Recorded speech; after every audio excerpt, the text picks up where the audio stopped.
Welcome to 2K Sports. We have the NBA coming up. Great to have you with us. With two Hall of Famers, Doris Burke and Grant Hill, I'm Brian Anderson. Allie LaForce, our reporter. With the playoffs around the corner, let's see how the West is shaping up. If you look at Dallas, they'd be watching from home if the playoffs started today.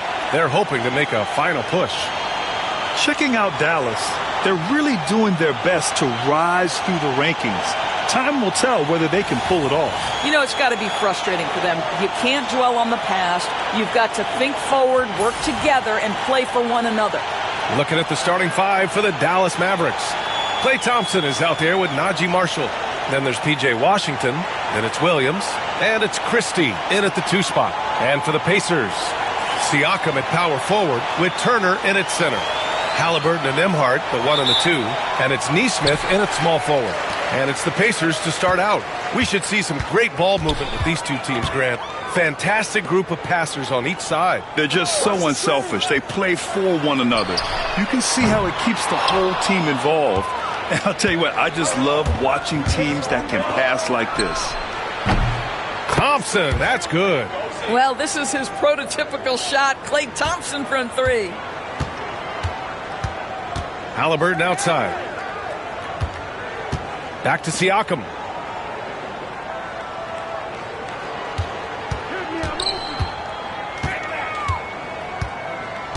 Pass to Turner. Shot clock at 5. Washington grabs the... Now Washington. Williams on the wing. Thompson outside. Lets the 3 fly.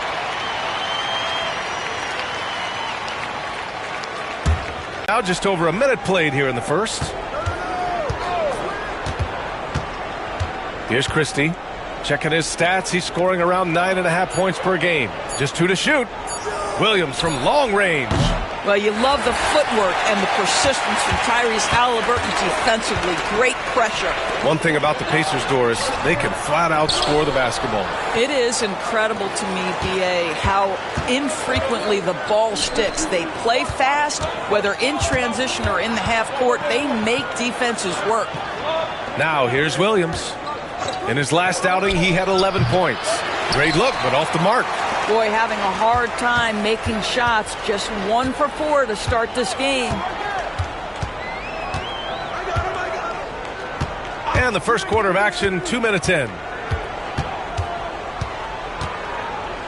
Nembhard, right side. Pass to Turner. Over Washington. Nice shot by Turner. The ability to play through contact, so important for Miles Turner. He's got the size and strength to finish through it. Back to Williams. Here's Marshall. Thompson with it. Nesmith covering. Dallas, no good that time either. Well, the defense flat out awful right there, and he couldn't punish them for their mistake. Back to Halliburton. Siakam outside. Halliburton against Williams. A nice shot by Halliburton. We call that tough points from a tough guy, young Tyrese Halliburton. First quarter of play, and we're about 3 minutes in. Williams finds Thompson. The ball's knocked loose. Oh, it's stolen by Siakam. Drives to the hoop. Another shot. Rebounded by Marshall. Well, this has not been a quarter to remember for this guy. He looks completely flustered. To the inside. And Siakam with the slam. 6'9" with excellent elevation. No trouble at the cup for Siakam. And so Jason Kidd calls for the timeout. We might see him looking to make some tweaks to the strategy here.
He's checked in for the Mavericks. And let's take a look now at some numbers for Najee Marshall. And he's been outstanding offensively as of late. These last 5 games, he's been a beast at the offensive end. A different level scorer than he had been earlier in the season. Let's see if he can keep it up.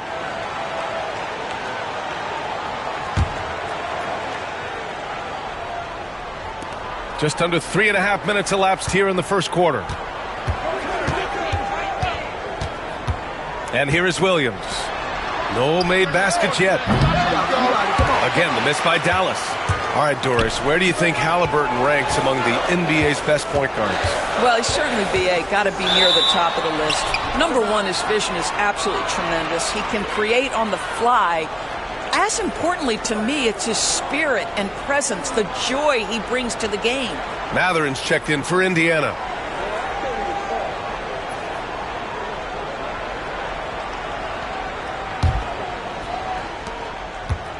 Mavericks trail by 3. Now here's Thompson, coming in off 21 points in his last outing.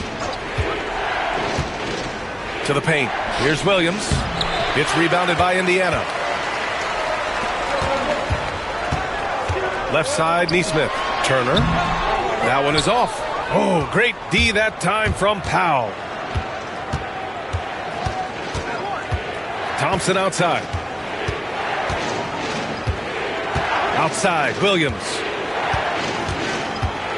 Going inside. They still need this. The rebound by Nembhard. Not a single shot has gone down this period. It is the very definition of ice cold. Some changes for Indiana. Toppin, he's checked in for Turner. Walker comes in for Nesmith.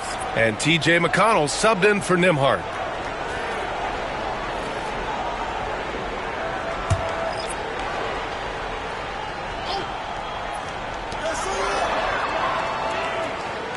McConnell outside. Toppin, a screen on Dinwiddie. Here's McConnell. Misses from close range. Well, defensively, if you allow him to get this close, you're playing with fire. He just happened to miss that one. Pass to Christie. Dinwiddie outside. Fires from deep. And that's good. His first bucket of the game. Well, shot ready on the catch. Go ahead, Spencer Dinwiddie. Outside Matherin. There's 49 seconds left to play in the first quarter. Grab that one. However, so far they're getting a little out-hustled on the boards. Pass to Edwards. And that's a foul called on T.J. McConnell. That's his first foul. And Indiana with some changes. Bradley comes in for Pascal Siakam. And Tyrese Halliburton subbed in for Walker. Exum's checked in for the Mavericks.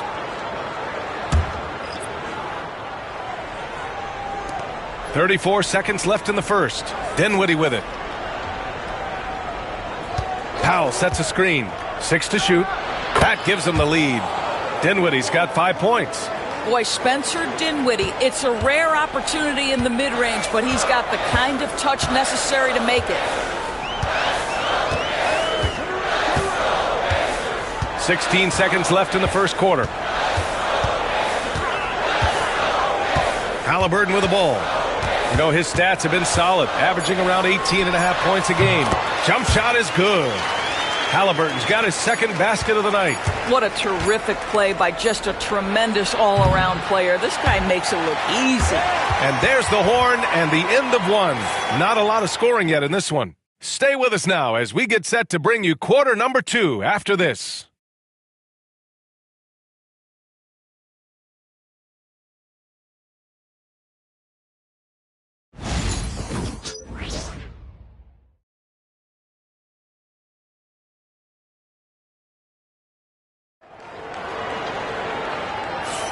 And this has been a fairly close game through the first quarter.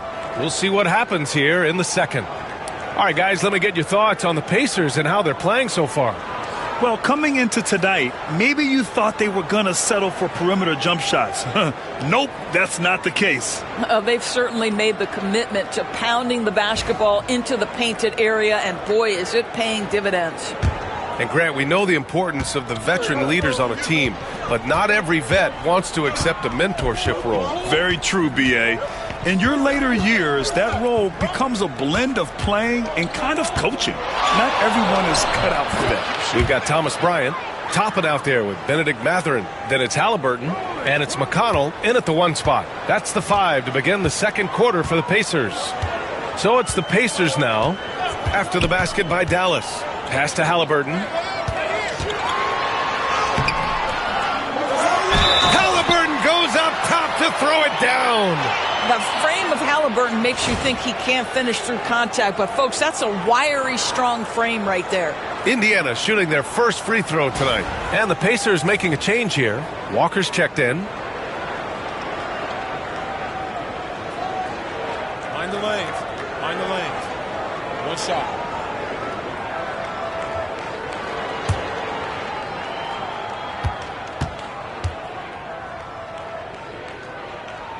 Free throw good. Halliburton. I mean, he can do it all. Shoot, facilitate. Great skills for the young Halliburton. Here's Christie. Hasn't gotten one to fall yet. Dinwiddie outside. So it'll be 2 free throws. He was fouled in the act of shooting. And let's look in on the real stats, real scores from the real NBA. These are the teams leading the way in assists this season. In third, the Pacers. The assist numbers they're posting as a squad is a real testament to how willing they are to rely on each other. There's a lot of trust amongst these guys.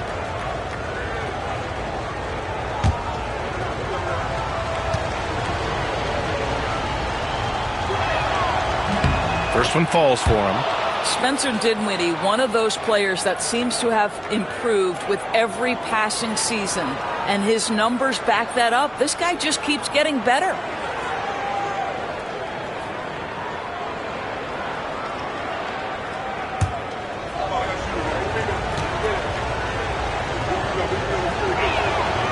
And both free throws good for Dinwiddie. One thing you have to love about Spencer Dinwiddie is his confidence. Here's a guy who knows he belongs, and he's proving it with his play night after night. Now here's Halliburton. 7 points in the game. Yep, count it. Put your head down and go to work. That's what they need to do. Boy, the tide is running one way and then shifts back in the other direction. I've lost count of how many lead changes we've had here tonight. It's Exum on the wing, defended by Halliburton. Dinwiddie, no good. We're about a minute and a half into the second quarter now. Here's Mathurin. Powell pulls it in. And here's Dinwiddie. He'll bring it up for the Dallas Mavericks. They trail by 1.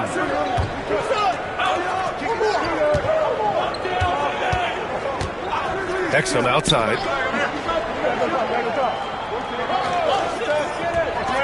Dallas needs to get off a shot. Here's Christie. Unable to get that one. Mathurin with some nice D. For Indiana, they've gone 2 of 4 here in the second quarter. Walker passes to Halliburton. High arcing shot. Look at Halliburton converting through contact. You can see it. Once this guy gets his rhythm, he is so hard to slow down. What an excellent night for him and his team. And so Jason Kidd calls for the timeout. A moment to rest and confer on the game plan. Miles Turner, he's checked in for Indiana. Nembhard comes in for McConnell. Washington's checked in for Dallas. Thompson comes in for Christie.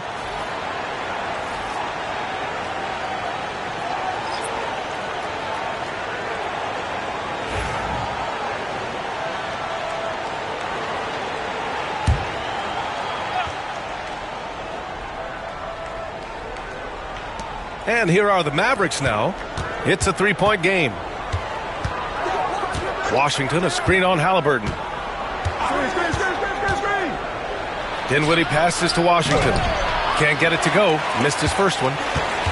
For Indiana, they've gone 3 of 5 since the beginning of the second. Pass to Halliburton. Washington against Toppin. And there's the call. It's going to be an illegal screen. And in that March stretch, some interesting things going on in the East. You look at the Pacers, they've been grinding out enough wins to place 4th in the conference right now. When I look at Indiana, you have to acknowledge that they've really hung tough this season, avoiding a lot of the bumps in the road that other contenders have gone through. Resiliency has been crucial for this team. Anytime it looks like they may start to drag a little bit, they've picked it back up and stayed in the hunt. Siakam, he's checked in for Indiana. Neesmith comes in for Matherin. Well, Spencer Dinwiddie can make an impact in the painted area. He's got size at the position. Turner passes to Nembhard. Siakam with it. Outside Neesmith. 2 fouls already on him. That is not the way to get your minutes per game up. So for Dallas, Marshall, he's checked in for Exum. And Williams is subbed in for Dinwiddie.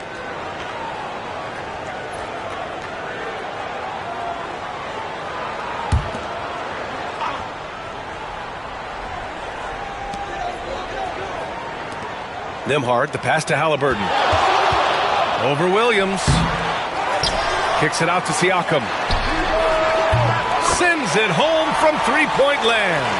Siakam's got 5 points. You gotta love how they've been crashing the boards, fighting hard for every miss. The definition of a stretch 5, Doris. Miles Turner. He's led the league in blocks, and he can hit a 3. It's such a valuable asset for this basketball team. When Turner is on the floor, you've got to be aware of where he is in range, and then Miles is going to protect the rim with the absolute best of them. Here's Halliburton after the basket by Dallas. Here's Turner, and then Turner with the dunk. How about that? He's 7 feet tall, and Miles Turner, because of that ability to move in any direction at any moment, is a big-time problem inside. Now here's Thompson. He's got 5. They set the pick.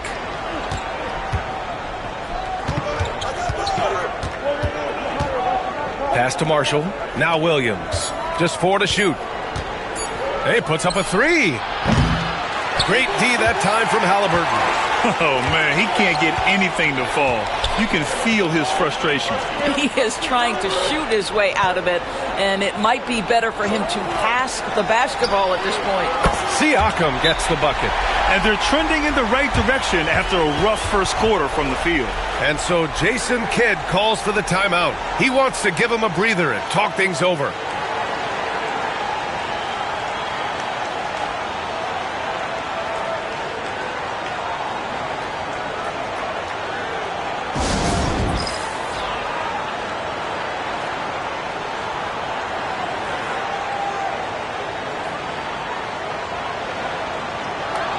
Benedict Matherin, he's checked in for Halliburton. And Dallas with a change here, too. Christie's checked in for Edwards. Washington outside. Pass to Christie. And here is Williams. Washington a screen. Fires the 3. Williams, that's good. Williams has gotten himself on the board with a 3 there. Pick works well there, but the defense left a lot to be desired. It takes incredible effort to stay connected to the hip of the offensive player. You've got to want to work. Now here's Turner. Right now he's contributing about 15.5 points a game. Well, when you've been struggling as he has, you love that your teammates have really stepped up and taken the challenge. Here's Christie. Pass to Thompson. Here's Marshall.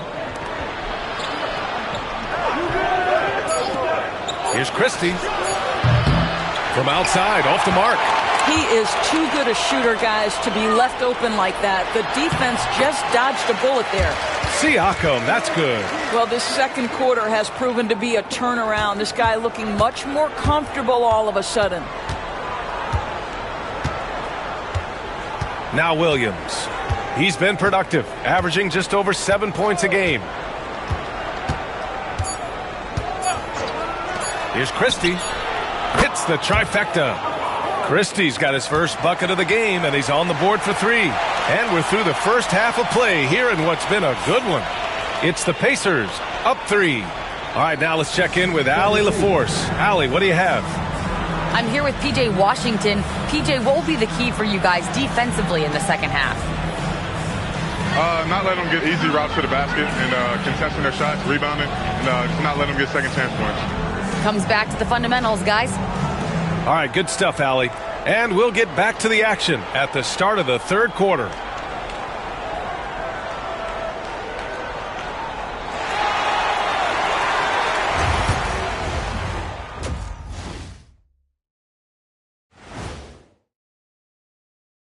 Good to have you with us. With the season in its latter portion, let's look at the Eastern Conference playoff race.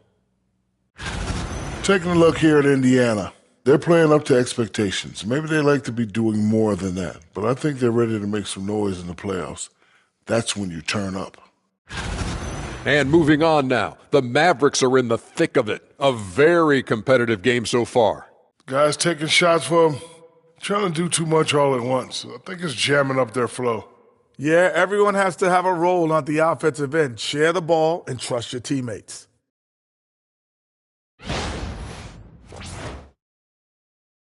Thanks for tuning in. Now we head back to Brian Anderson for the start of the third quarter.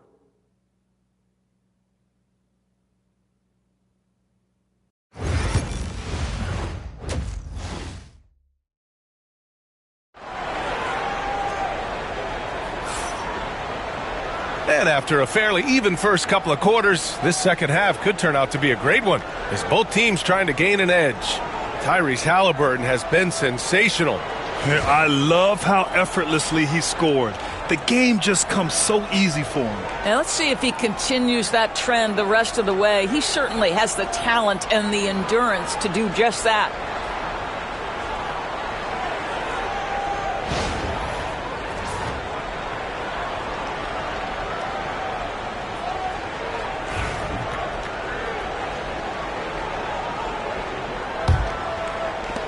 Mavericks trail by 3. And on the floor for Jason Kidd as we get into the second half, they've got Thompson, Washington out there with Najee Marshall. Then it's Williams, and it's Christie in a two-guard. Williams misses. Williams has gone only 1 of 7 from the field here. Nembhard, the pass to Siakam. And they're going to count that bucket, and they'll send him to the line. It could be a three-point play. Their interior D continues to look shaky. Not a good matchup for them right now.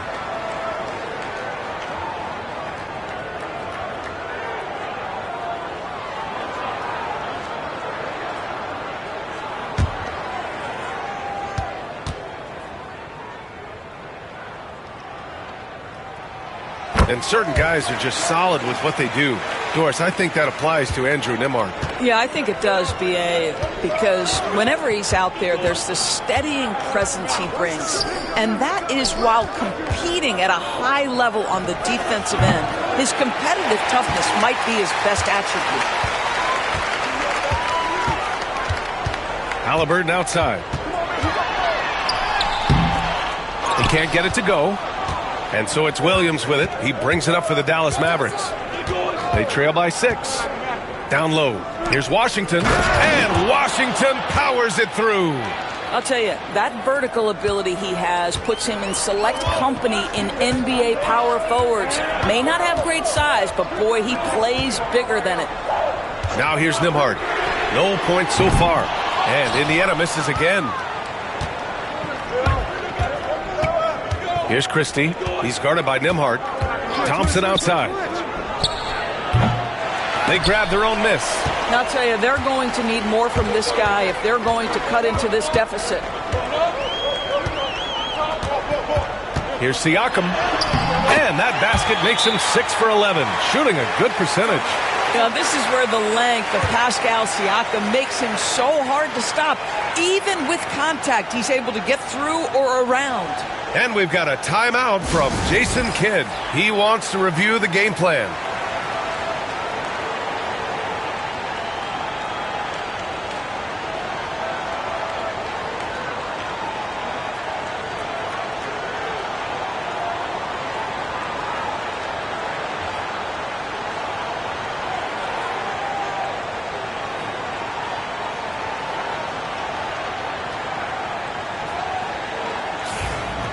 The 2K leaderboard featuring the best shooting team since the break. 5th on the list, Indiana. This is a hot offense. Recently, they've had no issues getting the ball in the hoop. Back to Williams. There's a screen by Marshall. Williams misses. And they just continue to dominate the boards. Pass to Neesmith. Nembhard with it.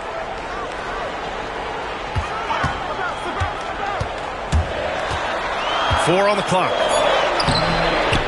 Outside for Halliburton. Triple! Tyrese Halliburton. Halliburton, a huge part of this offense, which is why he has the confidence in these catch-and-shoot situations. No hesitation. Here's Washington. Pass to Christie.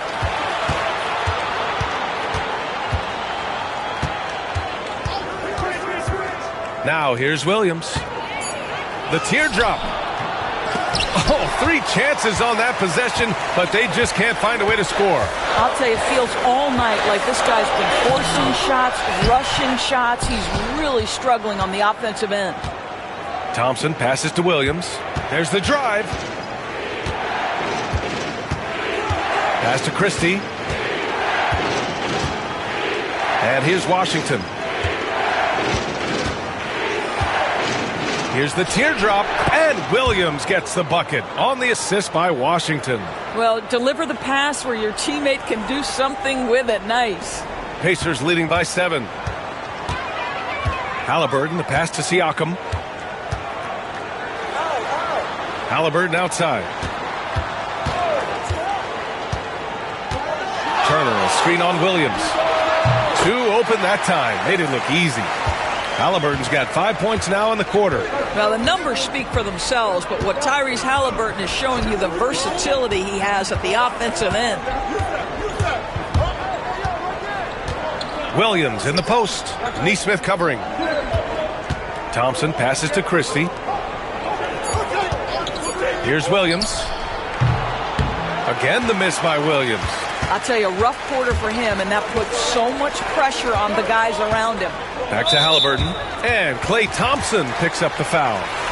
That's his first foul. Benedict Mathurin, he's checked in for Indiana. Powell, he's checked in for Dallas. Dinwiddie comes in for Williams.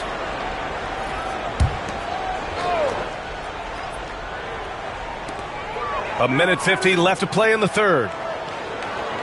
There's a screen by Turner. On the wing, Nembhard. Still without a bucket. Down to 5 on the shot clock. He drops it from range. And the Pacers lead by 12. I'll tell you, you are playing with fire anytime you leave this guy open, and they just got burned. Back to Dinwiddie. A minute 20 left in the third quarter. And he can't answer back. The three-pointer offline. And their physical dominance has been on display. A 10-rebound advantage is a good indicator of how this game has gone. Here's Siakam. The shot that time not on target. Ooh, Washington with the defensive effort. They need something good to happen here. Yeah, they've gone way too long without a score. Here's Dinwiddie. And his 5th basket. Now 5 for 8. Looking comfortable out there. I'll tell you, what a night. He has been efficient. He's been strong. Unfortunately, they're still fighting an uphill battle. Nembhard outside. Pass to Turner. Let's go with a 3.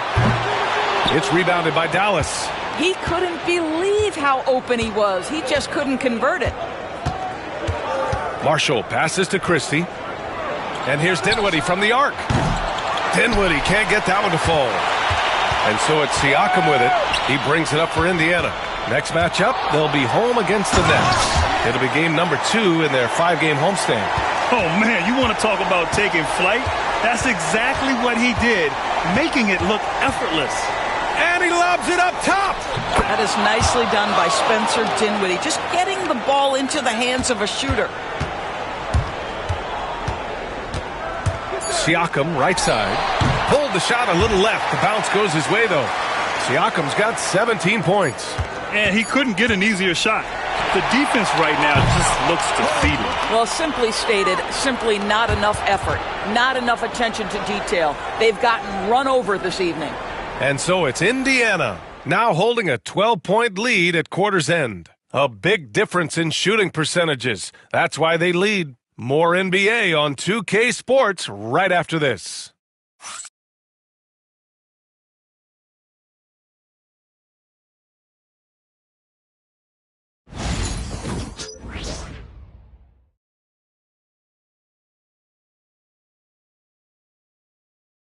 And a moment now as we take a look at our State Farm assist of the game. Now, I know he's a big man, but he's got some point guard in him if he's making passes like this. I'll tell you, in today's game, you want skill and decision-making at every position.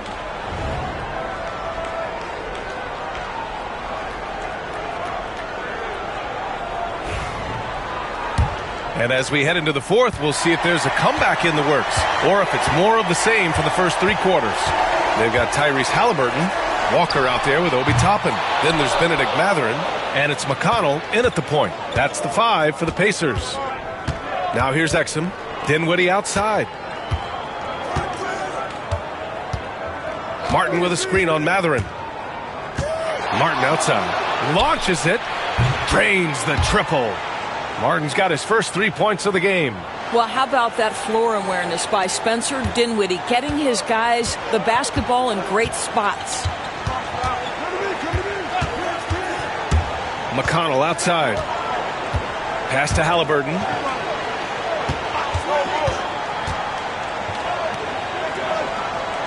Now Mathurin. And it's Martin with the rebound. Mavericks trail by 9. Dinwiddie outside. And there's the screen. Three-pointer. It's rebounded by Indiana. Well, after hitting one triple in the first half, it's been all radio silence since.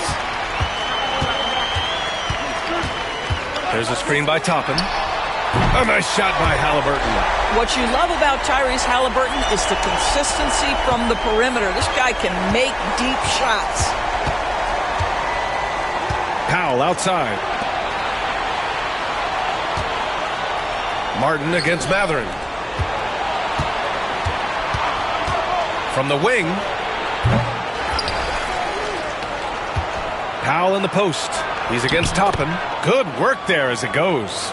Hey, they're just getting pushed around inside. Pacers leading by 10. Halliburton on the wing. He's guarded by Exum.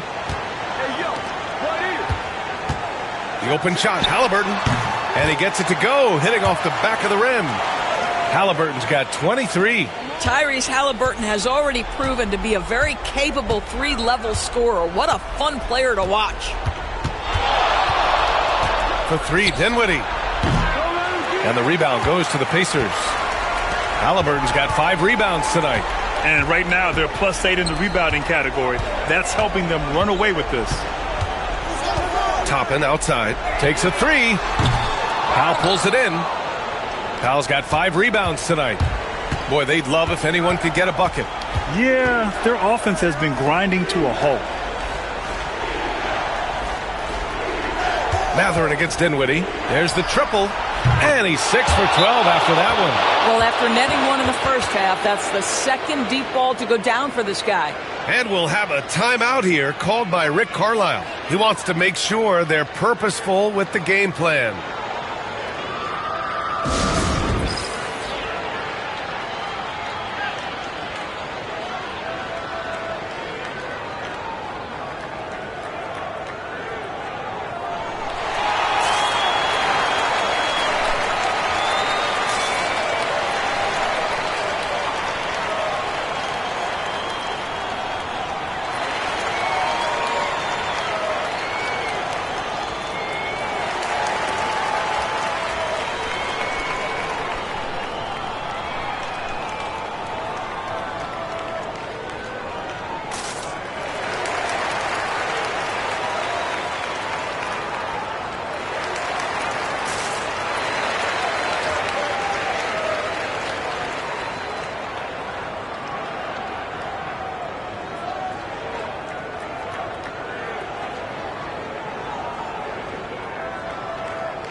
A big group substitution here for Indiana. Turner, he's checked in for Toppin. Pascal Siakam comes in for Walker. Neesmith, he's checked in for Matherin. And it's Nimhart in for McConnell. All right, let's check in with Allie LaForce. Hey guys, during that last break, I heard Rick Carlisle as he talked with the team. He implored his team to use the clock. He said the clock is our friend. No need to rush things unless they give us a free one. Let's squeeze them out of this game. Back to you, Brian. Thanks for that, Allie. Now here's Siakam. And here's Turner from the arc. It's rebounded by Dallas. Marshall's got 4 rebounds in the game. I'll tell you, even though he's not playing his best basketball, the team has played well and picked it up. I love it. Williams misses. Pacers leading by 9. To the middle. Here's Siakam. He can't hit that time. Dallas has got 2 of 5 threes to go here in the 4th. Williams against Halliburton. Pass to Christie. Lots of room. The rebound by Neesmith. With that much room around him, it's hard to imagine he could have gotten a better shot. Siakam, no good. Mavericks trail by 9. There's a screen by Marshall. Halliburton against Williams. Nice shot by Christie. He's the last guy you want to leave alone on the perimeter. And here's Halliburton. He'll bring it up for Indiana. They held a 12-point lead earlier. Knocked loose. Siakam, pass to Nimhart. That drops, and it comes off an assist from Siakam. And the Pacers lead by 9. That's how you up the ante. Come right back at him. And you would expect nothing less from these two, taking pride and making plays. Now here's Thompson. Clay busting it up inside. Slicing and dicing his way to the cup off the deck, Klay Thompson. Pacers leading by 7. Three-pointer, Halliburton. No good on the shot. Dallas has gone 3 of 6 from downtown so far in the 4th. Outside, Williams. Fires, top of the key. Indiana with a rebound. He has just not taken smart shots out there, a pattern he has fallen into tonight. Halliburton outside. There's 49 seconds left to play in the 4th. Clock at 4. Lets it fly. Christie with a rebound. Here's Dallas now. They've given up just 8 points in the 4th. The 3 from Thompson. The shot no good. Don't do anything silly. Just ride out the clock. Yes, if they take their time and execute, the game is all theirs. Stolen by Thompson. And you know they're extremely disappointed right now. I mean, this one getting away from them. Well, they definitely have some things to work out, and you'd love to see them finish this game the right way.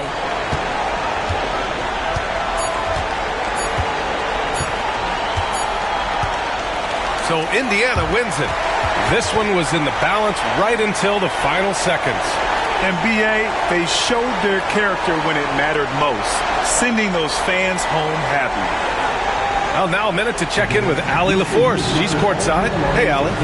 Pascal, these days you are called upon to carry this team. Does that bring added pressure? This is a game that I love, and I just want to have fun playing the game. And I think, I got to just be myself. Like, don't get lost in everything going on. Be yourself. Play basketball, have fun. And, I'm just happy to be able to go out there and play hard. Guys, he wants the pressure. Thanks, Pascal. Thanks, Allie. Great interview once again. And that'll wrap it up, folks. For Allie LaForce, Grant Hill, and Doris Burke, I'm Brian Anderson saying thanks for tuning in. And time now to introduce our player of the game, Tyrese Halliburton.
meet the visiting team, Houston Rockets.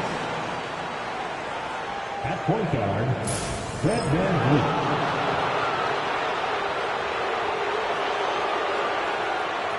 At small forward, Dylan Brooks.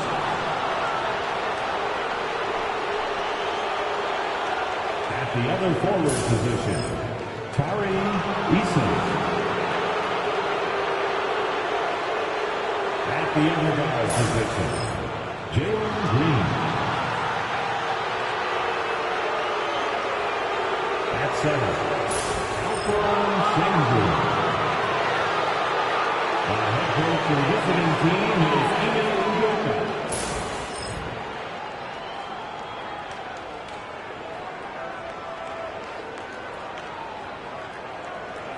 It's time to introduce the starting five for the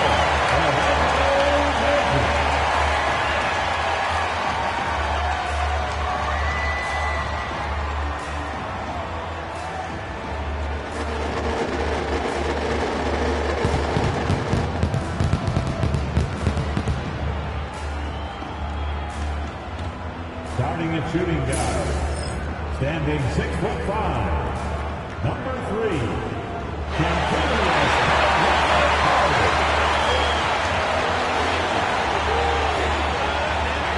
At guard, 6'2", number 50,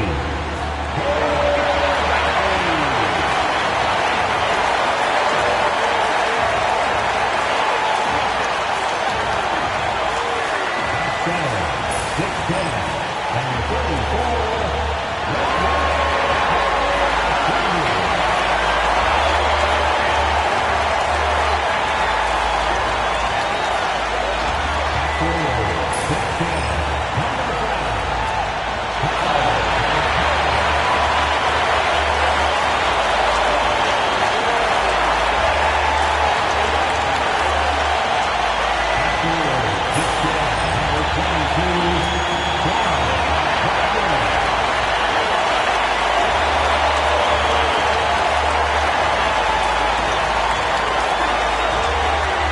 Good evening and welcome to tonight's presentation of Noche La NBA, an annual tradition in the NBA celebrating diversity and culture, and always a pleasure to bring it to you. This is Kevin Harlan, alongside Coach Stan Van Gundy and Greg Anthony. And we've got David Aldridge, our Hall of Famer, patrolling the sidelines. Now a chance to examine the rebounding numbers over the past months for Goga Bitadze. And those are some numbers that he can't be happy about. His rebounding totals have taken a dip over the past few months. He's got to get back to giving the kind of effort on the boards we were seeing from him earlier. Here's the starting group for Houston. At the guard positions, VanVleet and Green. Alperen Sengun out there with Tari Eason. And it's Brooks in at the small forward position. Now VanVleet, after Paolo Banchero misses from long range. And it's Green missing. And Anthony's got the ball here for the Orlando Magic, coming into this having notched a win against Cleveland in their last game. And it was one of those games where it was just hard to get anything going, and you could see frustrations emerge. Well, it wasn't a pretty game as far as shooting goes, but ugly wins count just the same. Greg, what's the key thing Fred VanVleet brings to this offense? I feel like he's really a centering presence, Kevin. The guys can look to him to call the play, to give them their orders, and trust that he's setting them up for success. Clock is at 3, and he gets it to go. Well, the defense can't lose track of him. He's just too talented offensively. Right now, let's send it over to the sidelines and get a report from David Aldridge. I caught up with Coach Jamal Mosley. I asked him how they plan on bottling up Jalen Green. Now, he said, we have to try and stay in front of him and protect the rim. Jalen is an explosive athlete and an incredibly crafty finisher around the basket, so keeping him out of the paint won't be easy. Guys, back to you. Thanks so much, David. Here's Wagner, following the basket by Fred VanVleet. Banchero has screen on Brooks. Buries the long-range jumper. Wagner's got 5. Well, it's a luxury that Wagner is so versatile in the two-man game. VanVleet looking around from outside the arc. And it's Wagner with the rebound. Orlando's gone 1 of 2 from long range in the first quarter.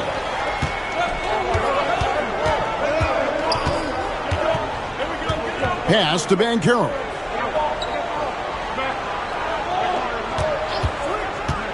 Over Eason. Şengün with the rebound. Well, the analytics don't like it, but if the defense is giving it up, I like that shot selection despite the miss. Now here's Brooks, coming off a stellar performance against Philadelphia. Here's Van Vliet. Nice spin off the left rim and in. And expect smart plays like that from Van Vliet. He is a clever floor general who knows how to create. Wagner kicks to Caldwell Pope. Pass to Banchero.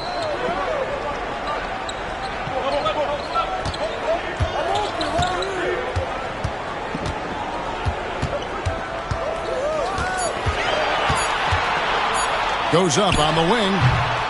Eason grabs the board. Rockets trail. Green up on top. He's guarded by Caldwell Pope. Green passes to Van Vliet. Good, and it's Green picking up the assist. 7 points in the game. The playoff picture coming into focus now, Greg, with a good portion of this regular season behind us.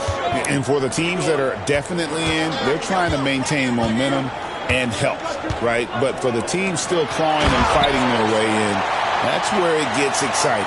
Well, with his size and power, Wagner can seem unstoppable at the rim.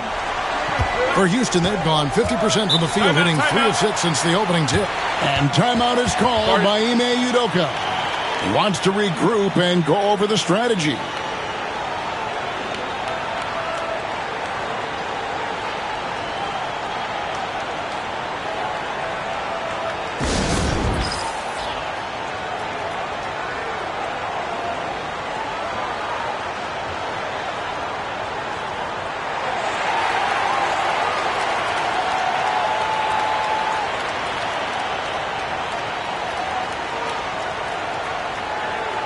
Goga Bitadze's checked in for Banchero.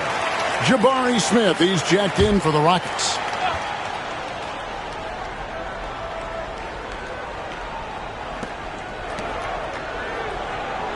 Anthony against Van Vliet.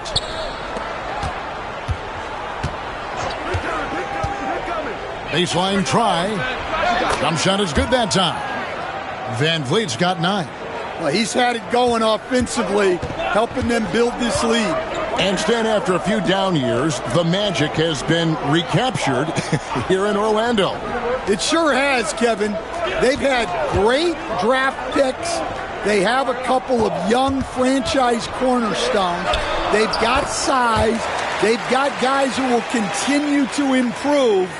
This team's got a chance to be really, really good going forward. Here's Van Vliet after the made shot from Cole Anthony. Green passes to Van Vliet. Houston moving the ball around. 6 on the shot clock. Almost, but it rolls out. The Magic have gone 4 of 7 from the field, shooting over 50%. Pass to Bitadze. Here's Anthony. For 3, Caldwell Pope. Rebound by Smith. Enzo Brooks will bring it up for the Rockets. Last time they met in Houston. And the last time they faced this club, rebounding was their big advantage. And the wide open shot from Green. Nice open look, but it's no good. Well, you couldn't ask for a better look. That's one he's got to knock down. 3-second difference between shot clock and game clock. Caldwell Pope finds Wagner. Here's Bitadze. He has yet to score. Anthony can't hit. Outside, Green pulls up on the wing. Oh, and the buzzer beater's good. One eye on the rim, one eye on the clock. Nice job. Well, it's good to have a player on the floor with that kind of awareness. He recognized the situation.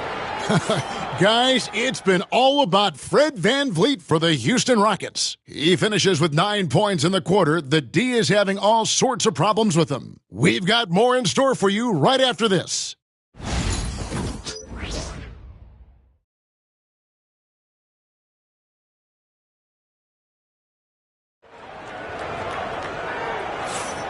We welcome you back to Noche Latina. Becoming an annual tradition is always here on 2K Sports and always exciting. And looking at what we've seen from Houston, what do you guys think? Throughout the first quarter, they did a great job of just running the offense. Yeah, and I love to see this kind of communication between teammates. Great player movement, great ball movement. So it's the Rockets now. When this game is done, they'll be off to Miami to take on the Heat. That will conclude their brief 2-game road trip. So on the floor for Houston. The post-pair form, it'll be Smith and Şengün. Then it's Cam Whitmore. Then there's Jayshawn Tate, and it's Holiday in at the 1 spot. And this is crucial to Whitmore's development, wanting to continue and to improve as a scorer. Incredible for his age, the decision-making of Şengün GA is very impressive. So calm when he sees a double coming. Reads and reacts with ease when he's on the block or at the nail. Reminds you of a young Jokic with how he sees the game. Now Holiday, following the miss by Gary Harris from deep. Back to Whitmore. Smith sets the pick for Whitmore. No good with the triple. The Magic trail by 5. To the right side. To the paint. Here's Isaac. Rebound by Smith. Houston's gone 1 of 2 on 3-pointers here in the second quarter so far. Holiday surveying the floor. Smith against Isaac. Shot clock at 6. Pass to Whitmore. And it's Orlando with the rebound. We're closing in on 2 minutes played here in the second quarter. Back to Black. 3-pointer. That shot off. Houston leading by 5. Holiday up top. Guarded by Harris. Offensive rebound. Pass to Whitmore. Smith sets the pick for Whitmore. The Rockets with another miss. You can tell he's forcing things a bit at the moment. He's been trying to get it going, but this hasn't been his quarter. On the wing, Harris. Here's Black. A 17-point game for him in the win against the Cavaliers in Cleveland. With the fadeaway. Tate with the rebound. The Rockets have gotten off to a rough start here in the second quarter, going just 1 for 5. Bounce pass from Whitmore. For 3, Smith. That's no good. Misses his first shot of the night. The Magic trail by 5. And while we've got a moment, let's send it over to our terrific reporter, David Aldridge. David? Kevin, thank you. Paolo Banchero is not skipping steps. Magic superstar says it's not anything in life. It's a process. Having that perspective just makes you want to work every day because this is the best league in the world. If you become impatient, you're going to drive yourself crazy. It's a cliche, Kevin. Just keep pounding away. Back to you. Well said, David. Dedication to the craft. EA, thanks. Here we go with Holiday running it up the court. And a wide open look for Whitmore. And he's good on the 3-ball. Whitmore's got the lead up to 8 now for Houston. And Jamal Mosley has called timeout. He wants to make some adjustments to the game plan, clearly.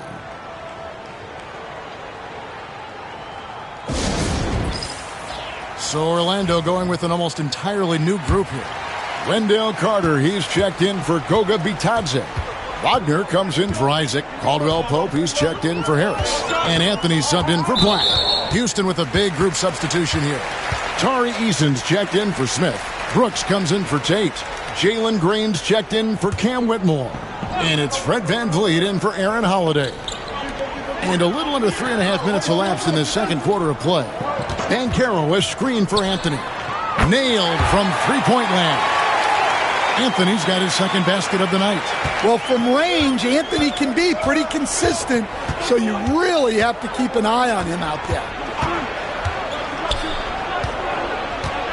Şengün inside. Defended by Carter. Şengün no good. Wagner with it. He had 22 points in the win against the Cavaliers in Cleveland. Yeah, and the effort on the boards last game gave them that many more chances. The three from Anthony. The shot, no good. Rockets leading by 5. Hey, Greg, where do you think the Rockets are the strongest in their play? I'd say on the glass. They generally do a good job crashing the boards and going for loose balls. They really value every possession. Now Anthony, following the miss by Fred VanVleet from deep. Wagner outside.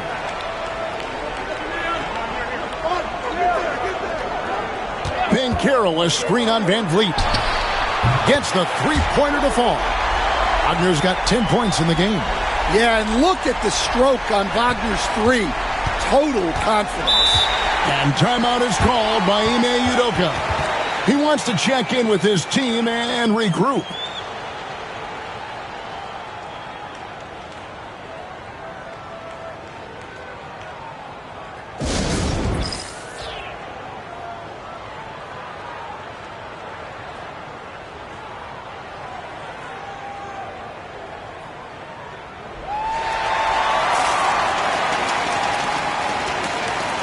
And the Magic making a change here. Bitadze's checked in. And a switch here also for Houston. Jabari Smith, he's checked in for Alperen Şengün. VanVleet kicks to Brooks. Trying to find Smith, he's got it now. Orlando grabs the miss. That's not the type of opportunity he fails to convert very often. Caldwell Pope passes to Carter. Caldwell Pope feeling it out a bit. Wagner wide open. That doesn't go in. Had a chance, though, to take the lead. And so VanVleet will bring it up for the Rockets. Only giving up 6 here in this quarter. They have a chance to go 2 for 1 here. Let's see how they play the clock. And Caldwell Pope gets the basket. Well, there's the determination from KCP. He'll go right at you. And so here is Houston. They're coming off that win against Philadelphia. Yeah, I mean, it was such an unlikely outcome. And I don't think anybody saw that transpiring. That third quarter frenzy they put together, just incredible. On offense, here are the Magic. It's been 8 unanswered points for him. Anthony up on top, covered by VanVleet. Uses the glass to finish the layup. Anthony's got 5 points now in the quarter. Well, that's what you're looking for. Shots from point-blank range. And VanVleet launches it from deep. And a close game so far through the first 2 quarters as we reach halftime. Magic lead by 2. And we'll be back right after halftime for the start of the third quarter. We'll see you in a bit.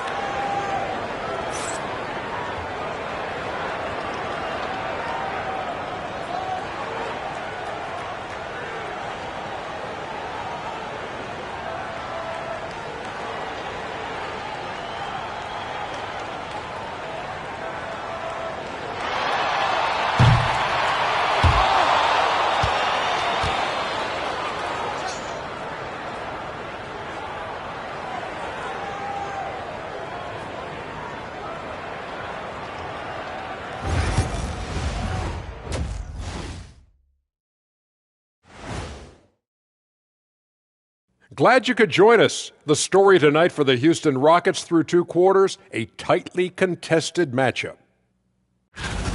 Well, it doesn't get much better than this, fellas. Are you joking? Could be much better. We had something other than veggies and hummus at the craft service table, Kenny. Yes, indeed, but I love those veggies. But I have to agree with Shaq. The food options here, Ernie, are starting to lack. It's always about food with you two, and I'm a big hummus fan. And turning back now to talk about the Orlando Magic. What a close game this has been. Even before the game started, you could feel the energy in this arena, man. They fed off that. Big-time home court advantage here. Some of the loudest fans in this league. It's like having a 6th man on the floor.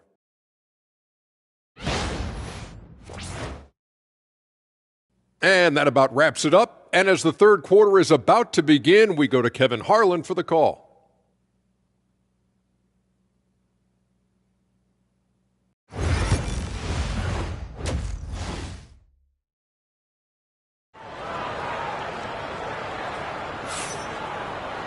And if you're just joining us, we've played through the first half in a game that's been fairly even so far. Without question, Franz Wagner displaying his skills today. Well, we'll find out if they were able to find an answer for him over the break. He was scoring with ease in that first half. Yeah, I'd love to see what they drew up in the locker room, because you're right. He's the problem right now.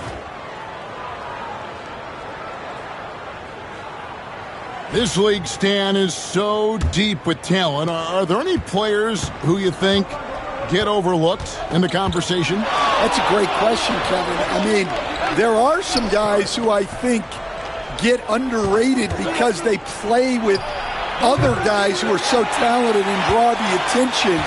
One guy that I have really seen lately that I think has been better than people think is Grayson Allen.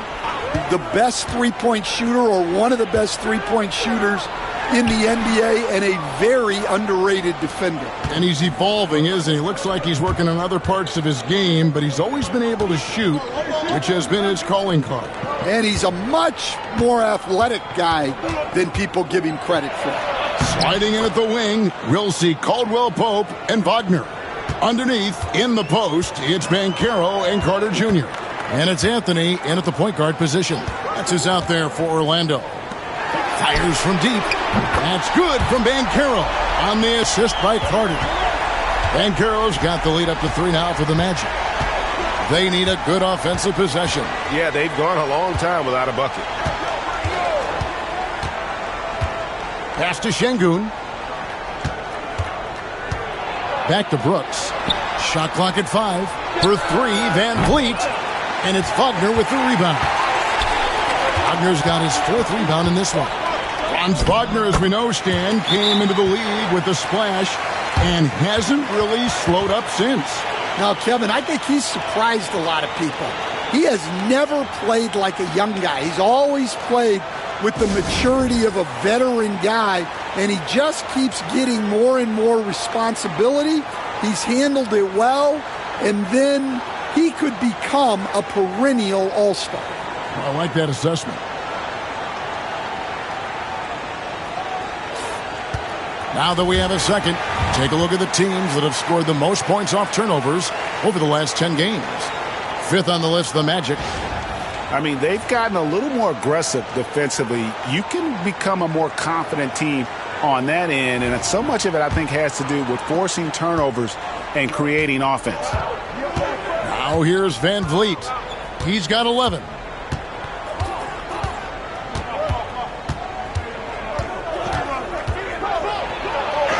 And the layup's good off the glass.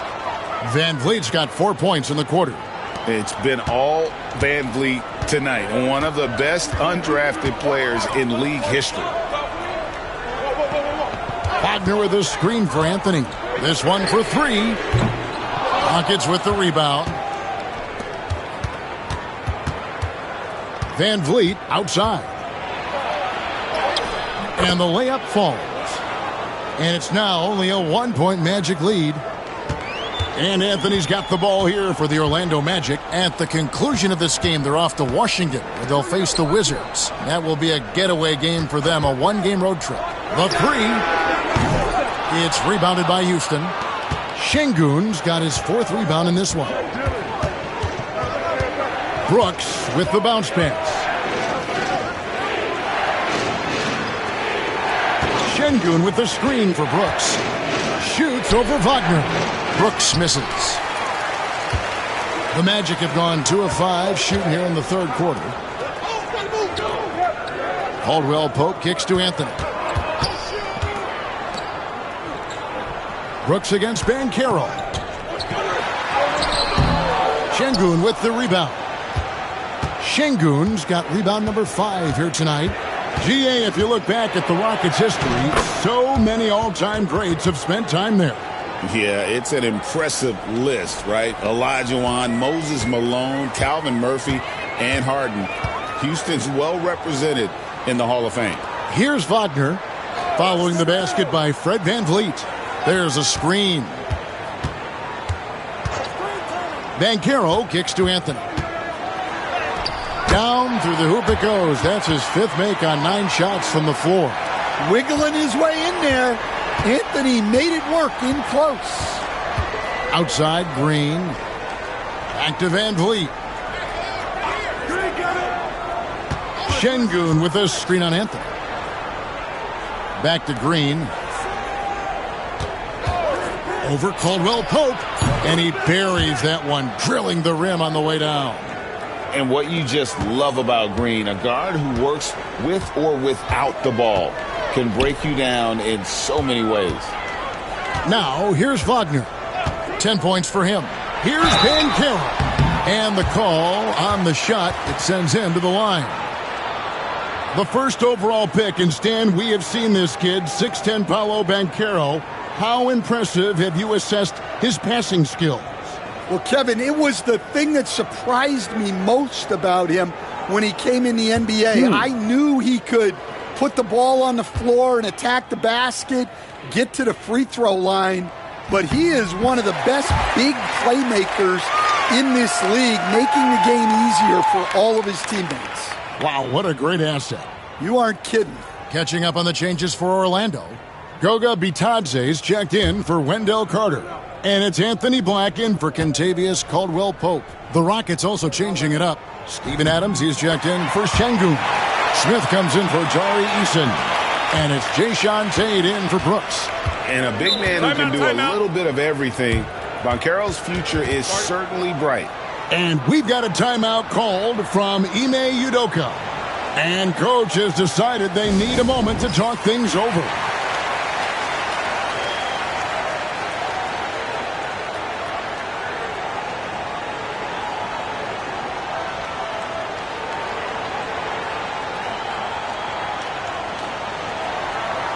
Jonathan Isaac, he's checked in for the Magic.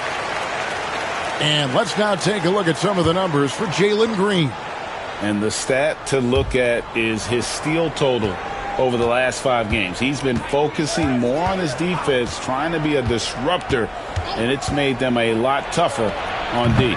The Rockets with another miss. And I was sure that was money on that one, but everyone is afforded an easy miss or two. Yeah, it was a great look. Sometimes they don't fall. You've just got to keep taking great shots. Here are the Magic now after Jalen Green's miss. Here's Black. Still scoreless. There's 57 seconds left to play in the third. They set the screen. Wagner from long range. Scored the bucket. He's made 5 so far, shooting a very clean 5 of 7. Well, Wagner can be a scoring machine, especially when his team is doing a good job of getting him looks. There's Green with the 3. It's good from long range. Green's got 5 points now in the quarter. Matching baskets from the perimeter, an earmark of today's game. Yeah, sometimes you get in a shootout like this, but you just hope that you can get a stop first. Pass to Isaac. Back to Wagner. Goes to the reverse layup and drops it in. And that's 15 points for Franz Wagner. And after really leaning on that three-point shot in the first half, seeming like they're just getting away from it here in the second. More of the shots coming from the interior. VanVleet outside. Shoots the 3. And another 3 for Houston.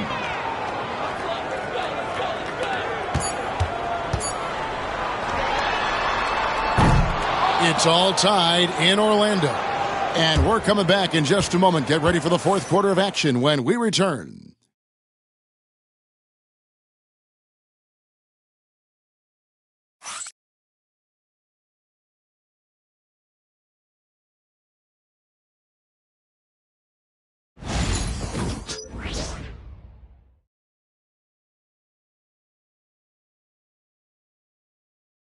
And while we can now, let's take a look at today's State Farm assist of the game. And how about the big fella here showing us he's got some point guard skill here with the tremendous setup. Yeah, well, this is the diversification of positions in this league. Everyone does everything now.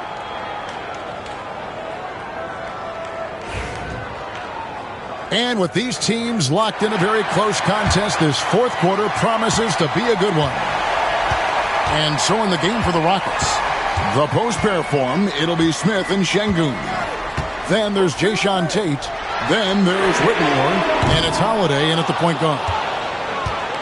Rockets shooting around 40% from the floor here. Pass to Whitmore.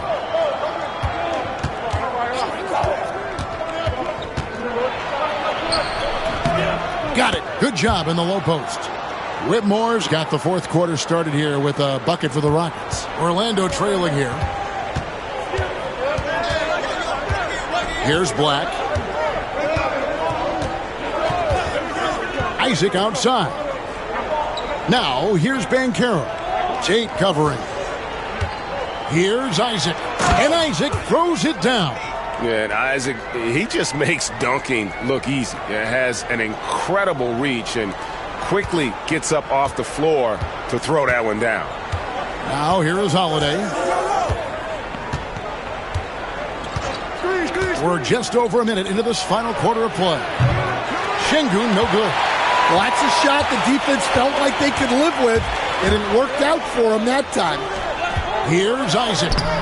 It's not going to go for him. Good work defensively by Smith. On the wing, Holiday. Smith outside. Yes, and it's Holiday with the assist that time. And the Rockets lead by 3. And offensively, they finally seem to be coming around after an ugly first half. Black the pass to Isaac. Back to Black. 6 to shoot. Harris a screen on Holiday. Black kicks to Isaac. And he can't answer back. The three-pointer offline. Pass to Şengün.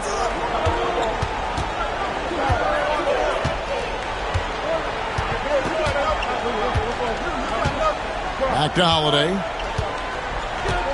Şengün with the screen for Holiday. Pulls up. Trying to find Şengün. He gets it to him. Şengün. Now, here's Tate. Off target with his 3. Guys, they're looking for a way to score here. Yeah, they've had a tough time taking the lid off. Pass to Black.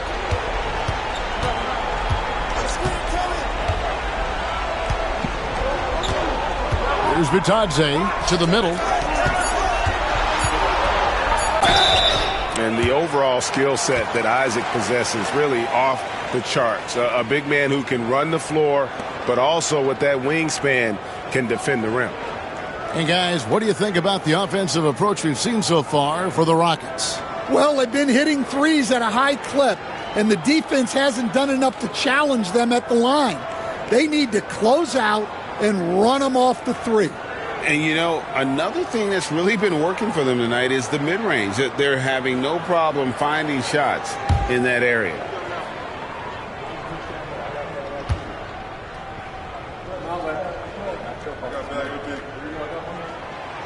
That one is off. Well, Coach Van Gundy, you spent a number of seasons with the Orlando Magic franchise. And looking back at that time, what stands out? Well, Kevin, what stands out for most coaches in jobs, we actually won a lot there, and the winning stands out. I coached a great group of players, inherited not only talent, but guys of high character. It was winning, and it was fun. Did a lot of winning down there. We did. Only down 2 now, but that miss might come back to haunt you. If they don't get a stop, it's back to a 2-possession game. Brooks outside. His three-pointers off the mark. And Wagner's got the ball here for the Orlando Magic. They've only given up 5 points here in the fourth quarter. Bounce pass from Banchero. Banchero was screened for Wagner. Once again off the mark, Orlando. For Houston, they've gone 2 of 7 from the field in what's been a cold start to the fourth quarter for them. For 3, Van Vliet, and the 3-ball is good. Van Vliet's got 14 points here in the second half. And how about the leadership there from Van Vliet, ready to put this team on his back and give them that crucial bucket. And Jamal Mosley has called timeout, and he wants to see some changes out there right away and right now.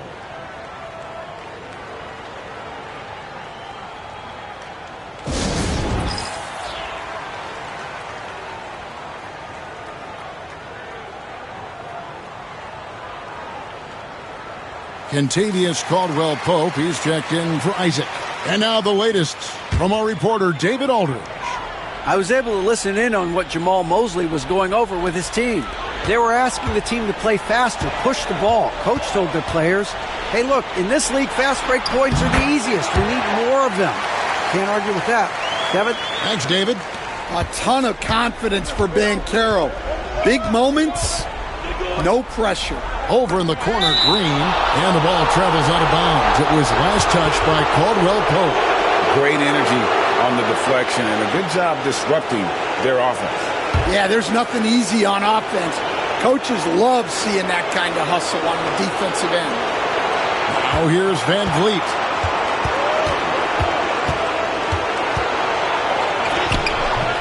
And a missed layup. Look, that's just great work on the boards. Effort dictates success on the glass more than size. Pass to Banchero. There's a minute 34 left in the fourth quarter. Missed inside. Here's Brooks. Good, and Van Vliet gets the assist. And the Rockets lead by 5. Well, Brooks is always working hard for this team, and here it pays off with a huge basket. Here's Banchero. Takes the 12-footer and hits. And it's 9 points for Paolo Banchero. Used to these big moments from his college days. Banchero's heartbeat should stay low here. Şengün with a screen on him. Van Vliet can't get it to go. The Magic have gone 3 of 8 here in the fourth quarter. Banchero outside. Carter with a screen on Eason. Banchero, good! A tremendous 3 to tie it up. That is world class. Yeah, and I can say from experience, his coach just breathed a huge sigh of relief. And we've got a timeout called from Ime Udoka. Coach clearly feeling the necessity to regroup with so much at stake here.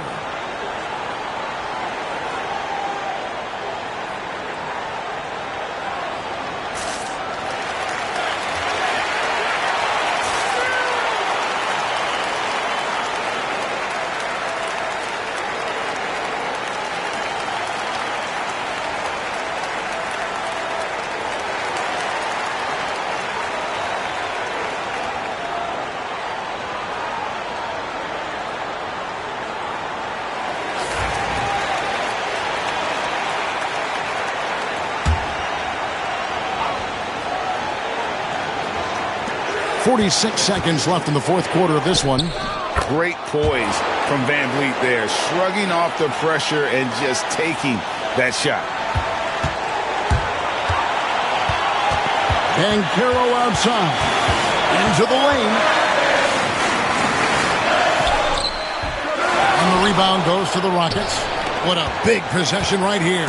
No doubt about it, guys. The tension is palpable. And they had a foul to give, but we want to use it on the ground.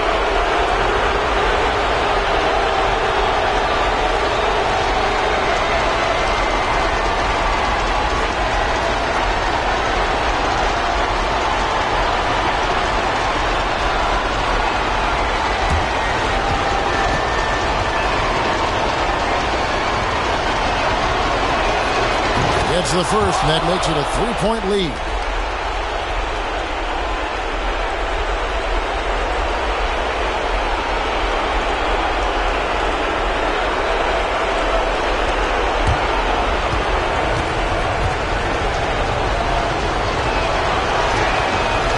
So he drops them both. It's a 4-point ball game. A very successful visit to the line for him. Now this is a 2-possession game. And we've got a timeout called by Jamal Mosley. This is a huge moment, folks, in this game. And he wants to be prepared.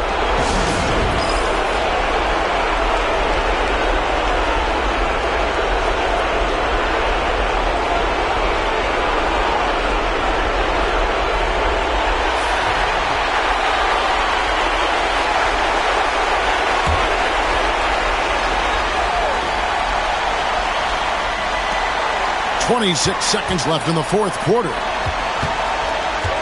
Wagner passes to Carter. Magic working now with the new shot clock. Once again off the mark, Orlando. And that's an intentional foul. Yeah, you have to do that, though. You can't just let them dribble the game out.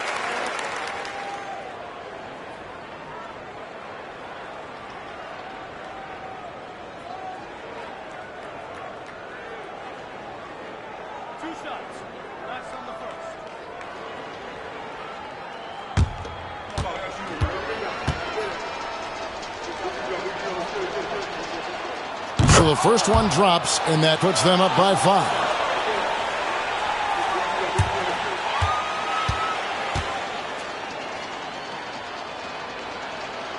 So he gets them both, and it's a 6-point ball game. And that'll just about do it. Coming through at the line in a big spot. Caldwell Pope for 3. Şengün with the rebound. And they go to the intentional foul.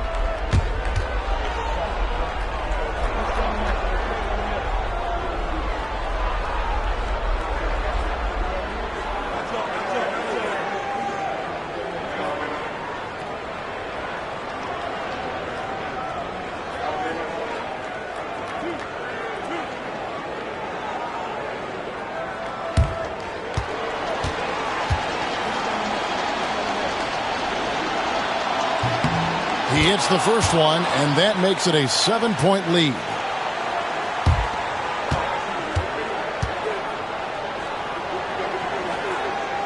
And so both free throws are good, and it's an 8-point game.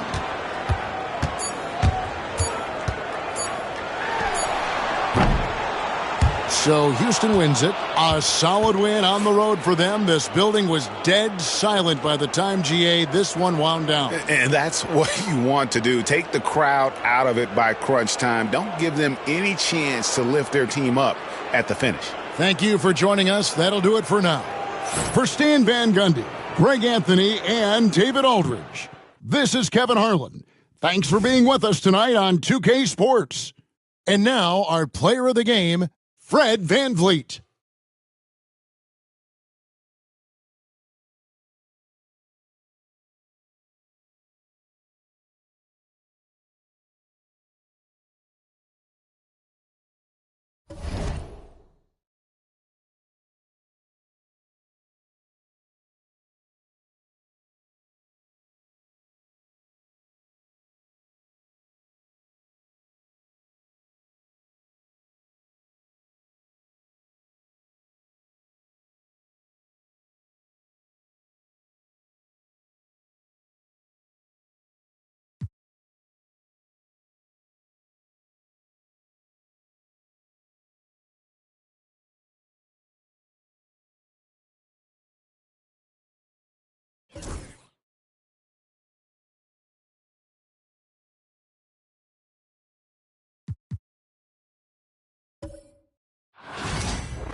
With game time only moments away.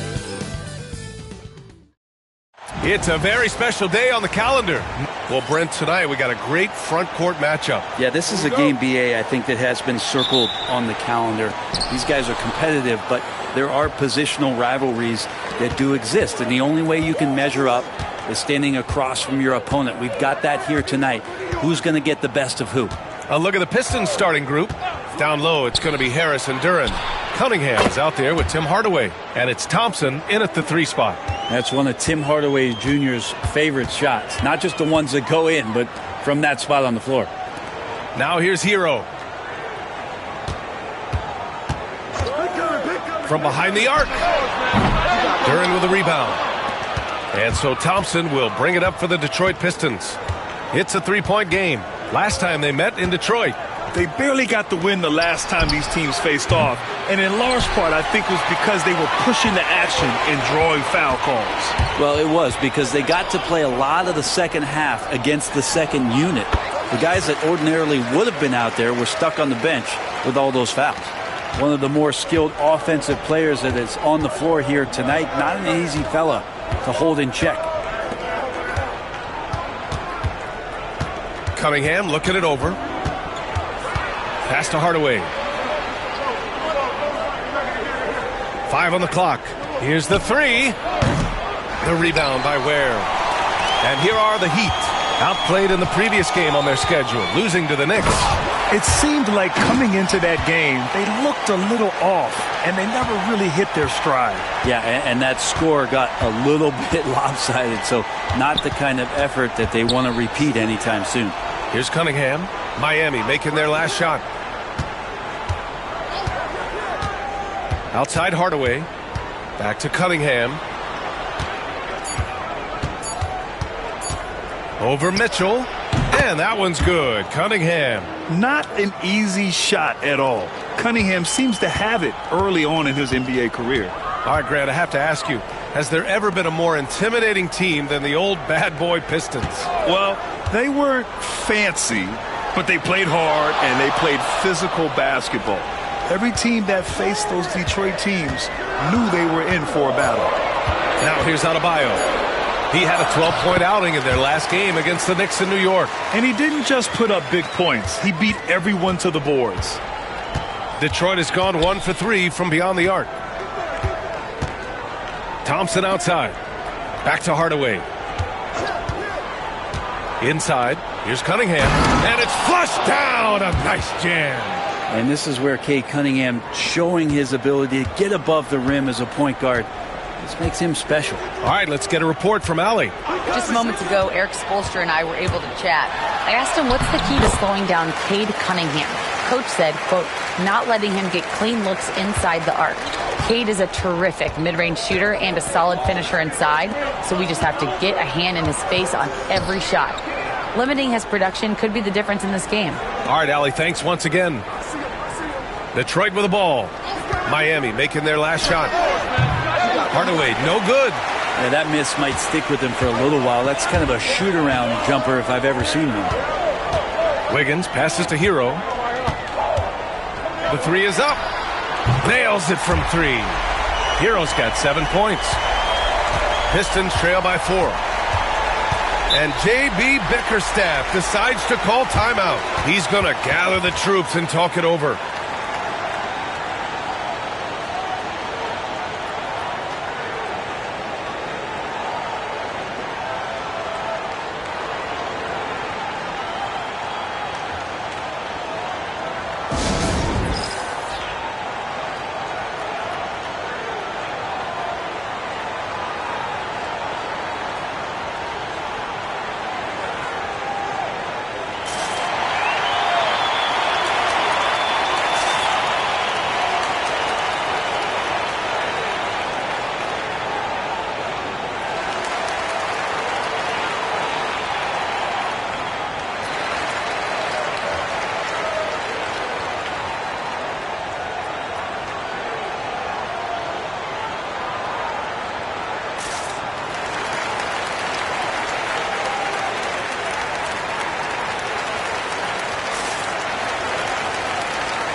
Highsmith, he's checked in for Wiggins. And the Pistons making a change here as well. Beasley's checked in.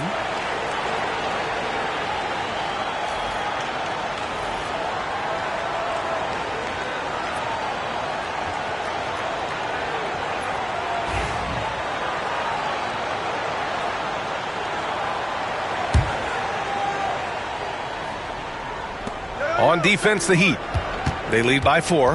Back to Duren. Pass to Harris. Here's the pick.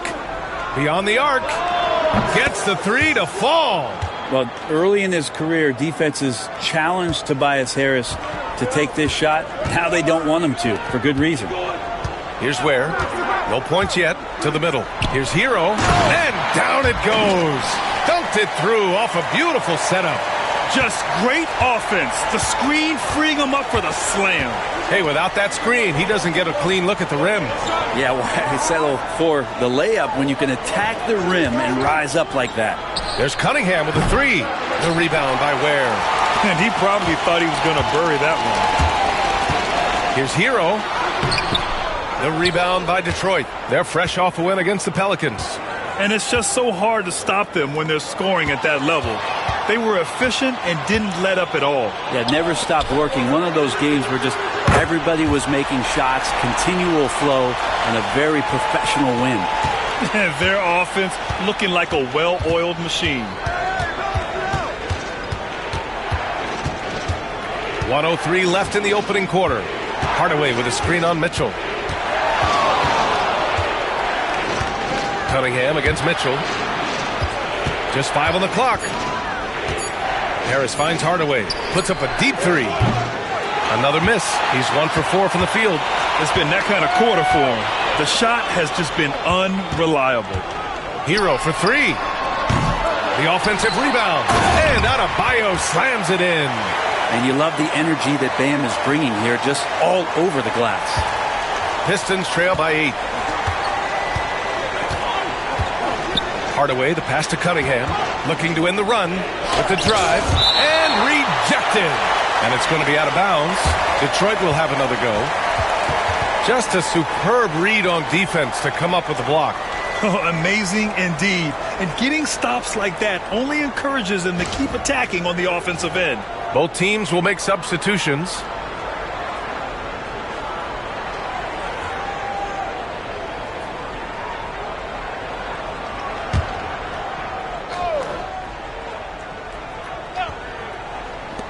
.24 seconds left in the first.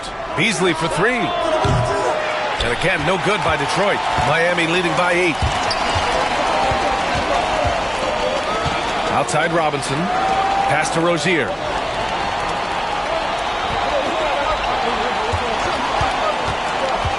For 3. It's not going to go for him. And so it's Miami, up by a healthy 8 points at the end of the period. They've had incredible success defensively, taking away good looks and pressuring shooters. Time for a quick break, then back to the action.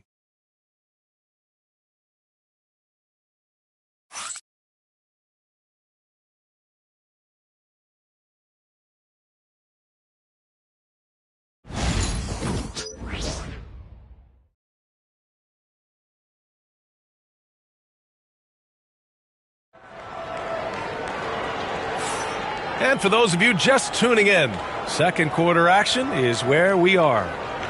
And a closer look here at the scoring breakdown for the Heat. Well, great play down low. I mean, you expect the defense to adjust, collapse maybe, but that should open up things on the perimeter later in the game. Well, whether the defense is inviting these shots or not, they've been great in the mid-range. And so producing from there, that bodes well. Here's Rozier. Here are the 5 Detroit has to start the second. We've got Holland. Malik Beasley is out there with Dennis Schroeder. Then it's Isaiah Stewart, and it's Thompson in at the small forward position.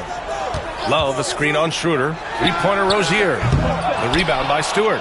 Looks like the game plan is they're willing to give him that kind of shot. It worked out for them this time, but if they give it to him again, I bet 3 points are coming. Now here's Beasley. An 11-point game for him in the win against the Pelicans in New Orleans. Well, Grant, with all the parity and competition in the league today, there are still those teams piling up losses. Yeah, B.A., and with teams like the Thunder excelling, it's almost like youth is no longer an excuse, but some rebuilds take longer than others. All right, let's see what Detroit has coming up. On Friday, they'll take on Kyrie Irving and the Dallas Mavericks. Then on Sunday, they'll go up against C.J. McCollum and the New Orleans Pelicans. They're looking at an almost ideal stretch of schedule. Games they can win all on home court. They'd have to really go cold to not have these next couple games go their way. That free throw good from Rozier. And when you look at Rozier, such a fantastic scorer, a gear-shifting, talented guard who continues to improve. Anderson's checked in for Miami.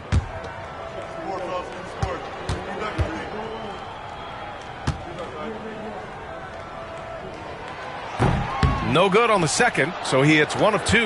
And Grant, the Heat, last season retiring Udonis Haslam's number 40. Yeah, he played his entire 2-decade career in his hometown of Miami. And for all of his contributions on the court, what he meant to this organization off the floor was just as important. Now here's Anderson, averaging around 5 points a game. And the basket by Highsmith. And now almost all their points coming from the paint. It's stolen. Schroeder against Robinson. Knocked away. Pass to Highsmith. Now Wiggins. 6 on the shot clock. Rozier gets the bucket. The shot-first mentality of Rozier on full display. Knows he can make this shot when it opens up. Pistons trail by 11. Outside Schroeder. Beasley with it. There's the 3. And again, no good by Detroit. Surprising to see him miss here, but they'll be happy with that shot in most possessions. Rozier against Schroeder. Anderson with a screen on Schroeder. Here's Rozier. To the inside. Here's Highsmith. Holland with a rebound. We're not going to see that very often. The defense in the vicinity, but still, he's not one to blow layups. Beasley outside. Outside Schroeder. He gets it in there. Well, if you read the scouting report on Schroeder, he likes to get into the basket as close as possible because he's usually good from there. Now here's Rozier. He's been a consistent contributor, averaging just over 11 a game. Wiggins! The catch and the flush! He makes that look so easy. Andrew Wiggins up and down on the alley-oop. Pistons trail by 11. Outside Schroeder. Here's Holland. He had 10 points in the win against New Orleans. And this is exactly who you want taking that shot. He just missed it. Wiggins attacks. Oh, and there's the whistle on the shot. So 2 free throws for him coming up. That one on Thompson. Wiggins assertive on the drive that time, going right into the foul while he was shooting. And we have seen Andrew Wiggins step up as the second best player on a title team. But it's all about his consistency, Brent. Well, Andrew Wiggins' role, I believe, changed last year. A little in and out of the lineup for Andrew, and the changes around him have not been ideal. I hope that he embraces whatever it is that the coaching staff wants him to lock in this year, because as a two-way player, Andrew Wiggins is still very capable. As steady as Wiggins is across the board, it's his free throw percentage over the years that hasn't reflected really how good a shooter he is.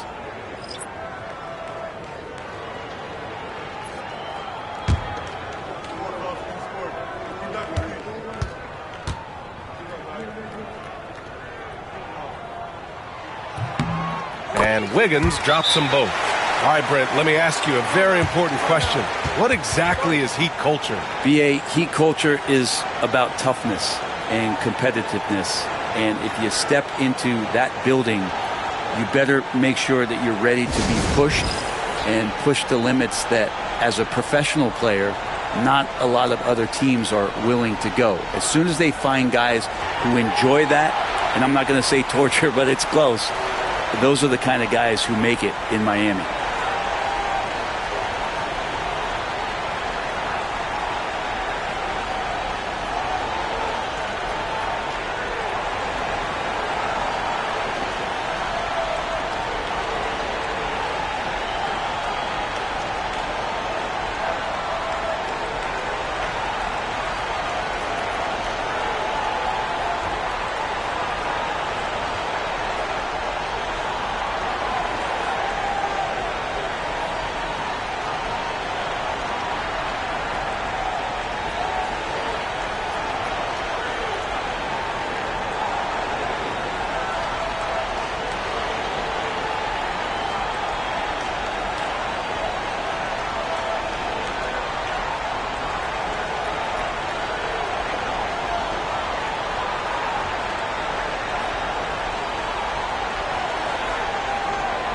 And the Heat making a change here. Robinson's checked in. And the 2K leaderboard now gives us a look at the shooting percentage leaders from this past month. Jalen Duren is second. One of the hottest players in the league. He's been really sharp from the field recently. Here's Cunningham. He had a 24-point outing in their last game against New Orleans. And, guys, the other thing that he did well was just facilitate the offense, pass the ball around beautifully in that one, seriously put on a passing clinic. Now here's Cunningham. It's a 13-point game. Cash from Cunningham on the 3-ball. They're making a few more threes this quarter, trying to cut into that deficit. Hardaway against Hero. Oh, he drains it. His 6th make in 9 tries so far. They're winning the battle down low by imposing their will. Cunningham on the wing. Check by Mitchell. Hardaway with a screen on Mitchell. Cunningham passes to Hardaway. And it's all from 3-point range. Miami leading by 12. Gives us a chance to catch up with Allie LaForce. Cade Cunningham has really been improving from distance. He said early in his career he was playing a lot of minutes and stepping back to the NBA three-point line, he just didn't have enough legs in his shot. After his shin surgery, he redefined his form and strengthened his legs. Brian, he said it helped a lot. That could be a silver lining of all that time off, Allen. The D giving him that shot, and that's probably not a good idea, but I guess they knew what they were doing that time. Robinson can't hit. Pistons trail by 12. From outside the arc, and Tim Hardaway gets a 3. Hardaway's got 6. Backing up that last 3 with another 3. The defense has to stop giving them so many clean looks. Pass to Ware. 1 minute left in the second quarter. Here's Mitchell. And a foul called on the way up. So he'll take 2 from the free throw line. Yeah, they're really cashing in more at the line here in the second quarter. Miami shooting their 5th and 6th free throws of the game.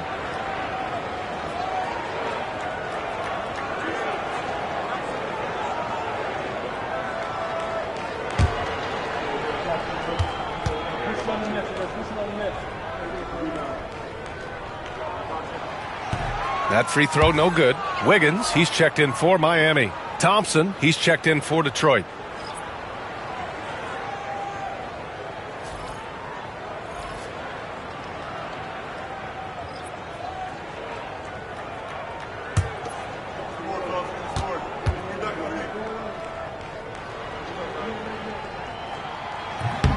That's off as well, so he misses both. Pistons trail by 9.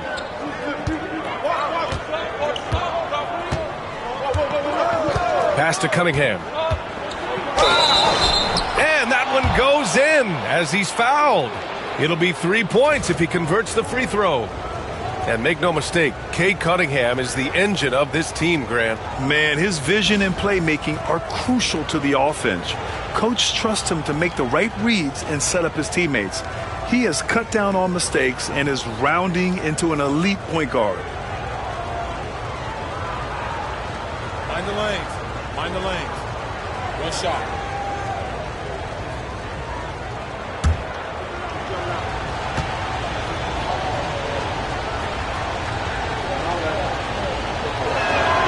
That free throw good from Cunningham. Well, the drive to be great is something that Cade Cunningham quietly possesses, and he has all the tools to be a very special player. Now here's Adebayo. He has 6. Wiggins looking around. Pass to Adebayo. Just 5 to shoot. Shoots over Thompson. Adebayo, no good. And so Cunningham will bring it up for the Pistons. They trail by 6. Looking ahead to their next game, playing at Dallas. They'll match up against the Mavericks. That'll be the back end of a 3-game road trip. Duren with a screen on Hero. Now here's Cunningham. The layup off target. And so it's Miami leading by 6 as we wrap up the quarter. And it's mostly due to their superb shooting. They've wasted very few possessions. All right, Allie's ready to go. She's courtside. Hey, Allie. Guys, thanks. Andrew, this team has set the tone at the defensive end. What's working for you? We just got after it. That's the main thing. We just try to make them uncomfortable, test everything, and, we were converting on the other side. It's all about the effort. Back to you. Allie, as always, thank you. We'll be right back to begin the third quarter right after this.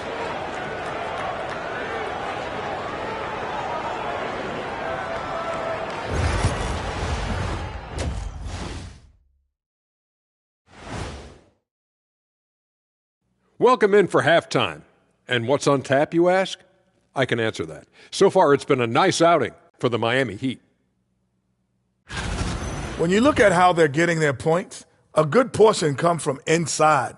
They're going right at the defense. I like the aggressiveness. Don't lose steam in the second half. And a lot going on around the league as we speak. Let's take a look. The Denver Nuggets trailing the Lakers out in Los Angeles. They are in tough shape in the third quarter. Going to be an uphill battle to come back. And that's it for halftime. Thank you for joining us. We send you back to Brian Anderson for the start of the third quarter.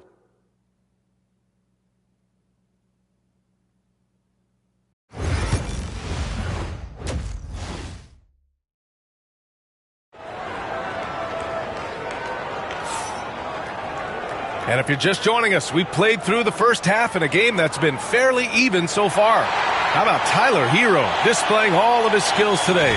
He's been on the attack, playing hard and going right to the rim. Yeah, nice job of carving his way to the inside with some ease. Not much resistance out there.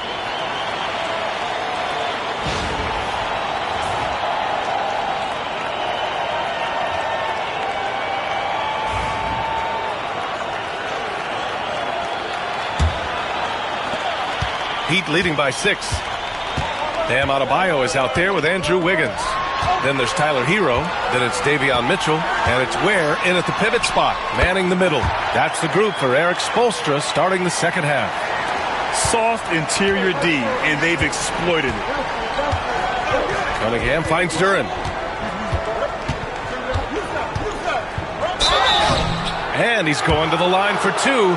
The official saw contact while he was going up. Well, Brent, the 23-24 Pistons tied an NBA record by losing 23 straight.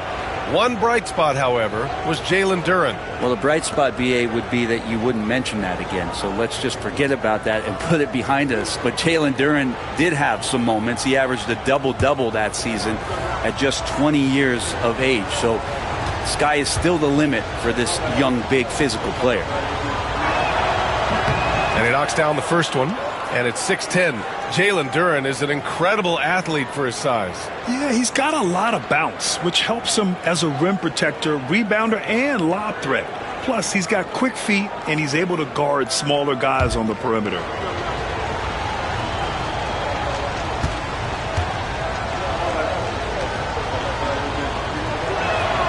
Both good from the line that time. Yeah, as of right now, Jalen Duren kind of seems like a classic big man. He can block, he can rebound, and he really focuses on finding close-range looks. Now here's Mitchell. Still no points. Hero on the wing. They set a pick. Fires it from 18. Duren with a rebound. Duren's got 5 rebounds in the game. And it's Thompson that time on the assist by Cunningham. A nimble play by the Rook. Thompson had to stay agile to beat the contact. Wiggins outside. Back to Mitchell. And if you're just joining us, we've played just over a minute here in the third. Harris passes to Cunningham. For 3, Hardaway. Counted from distance. Hardaway's got his third bucket of the night. He's got some growing confidence right now in the catch-and-shoot game, Hardaway Jr. He feels like he could score from anywhere. And so it's Eric Spoelstra with the timeout here. He wants a few moments to regroup with his players.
And now we go to the 2K leaderboard to look at the teams with the most blocks per game over the last month. In the third spot, the Pistons.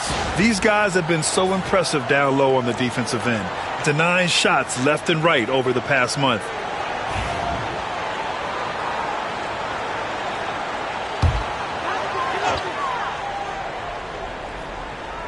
Right around a minute and a half played in the third quarter. Here's Ware. He's averaging just around 8.5 points a game. Lets it go from 11. Can't get it to drop. Detroit has gone 6 of 14 from the perimeter tonight. Thompson finds Cunningham. Thompson, a screen on Mitchell. There's Cunningham with a three. The rebound by Ware. Ware's got rebound number 5 here tonight. Here's Hero. Ooh, he's now 7 for 12. Fighting the inside defender, Hero really works to get to the bucket. Pistons trail by 3. Cunningham passes to Harris. Durant in the high post. Pass to Cunningham. Over Mitchell. And it's Cunningham missing. For Miami, they've gone 2 of 5 in this third quarter. Hero, the pass to Wiggins. Nice D from Thompson. The defense is tough as it comes right there. He's a hard man to deny when he gets the ball to the rim. And here's Cunningham. He's got 10. No problems knocking that one down. Harris has got 5 now. You look at combo forwards that can help you provide some spacing out there. Harris right now spotting up and hitting. Wiggins outside. Adebayo from long range. Durant with a rebound. Durant's got 6 rebounds now in the game. Cunningham against Mitchell. Outside Hardaway. Durant the screen for the lead. And Hardaway good for 3. He's got 12.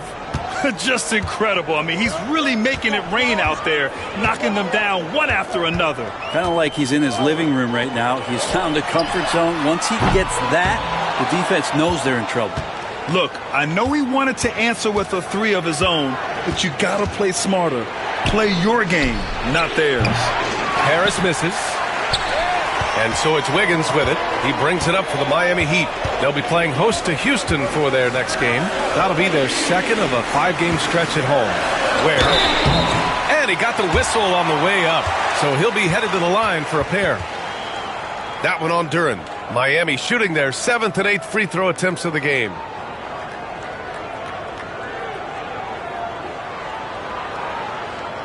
Shooting 2.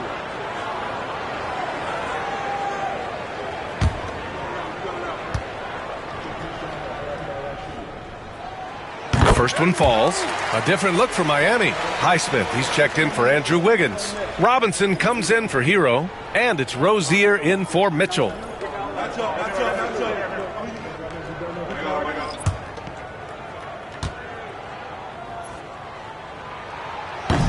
So he gets them both. And here's Detroit. They're on a 12-4 run. Harris on the wing. 1:51 left to play in the third quarter of basketball. Back to Schroeder. Stewart outside. Three-pointer off the mark.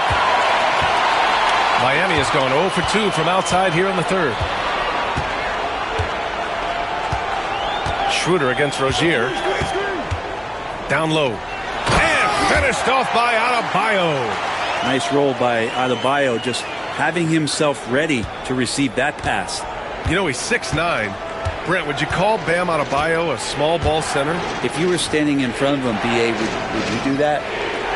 I don't know if I want to do that. I want to ask Bam what he wants to be called. Whether it's center or forward, it doesn't really much matter. This guy can play both ends of the floor and can dominate a game. He's got great strength, great length, and continues to grow his game.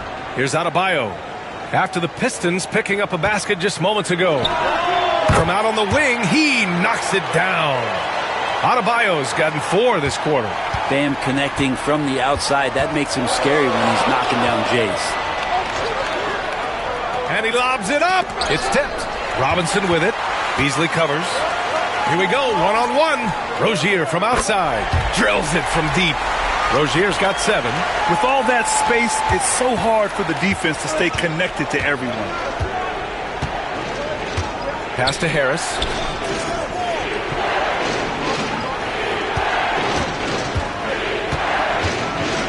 To the paint. And he'll draw the foul. He'll head to the line for 2. Yeah, just so active. I love the passion Durham brings to this game. And the skill set, too, is developing. Detroit shooting their 4th and 5th attempts at the free throw line tonight.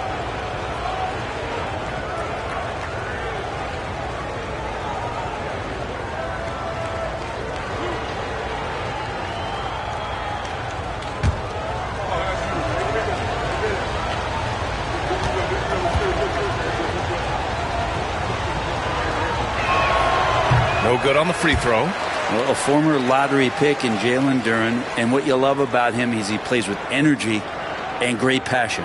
Anderson's checked in for Miami. Jaquez comes in for Bam Adebayo. Holland, he's checked in for Detroit.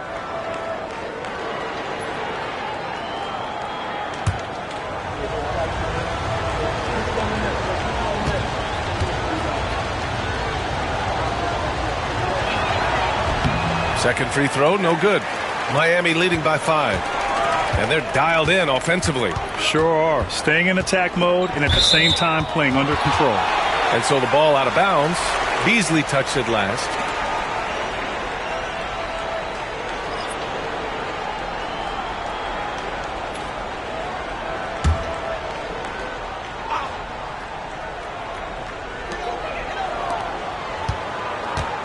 Rozier looking around.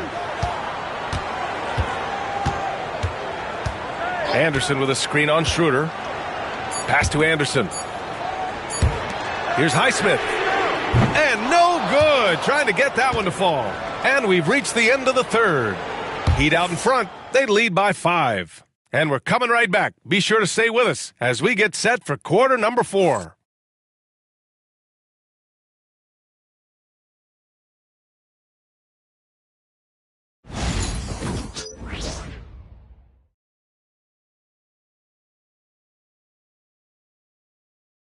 And meanwhile, Eric Spoelstra rallying the troops. Once we get the rebound, get to those corners, race for it, okay? What you're doing right now is you're making them have to defend.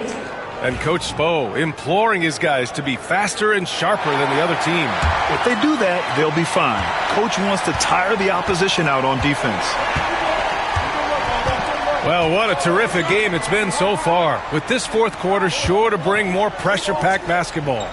And on the floor for Detroit here in the fourth. Holland out there with Isaiah Stewart. Then there's Simone Fontecchio. Then it's Malik Beasley. And it's Schroeder in at the 1. Rozier can't get it to go. Pistons trail by 5. Beasley, the pass to Schroeder.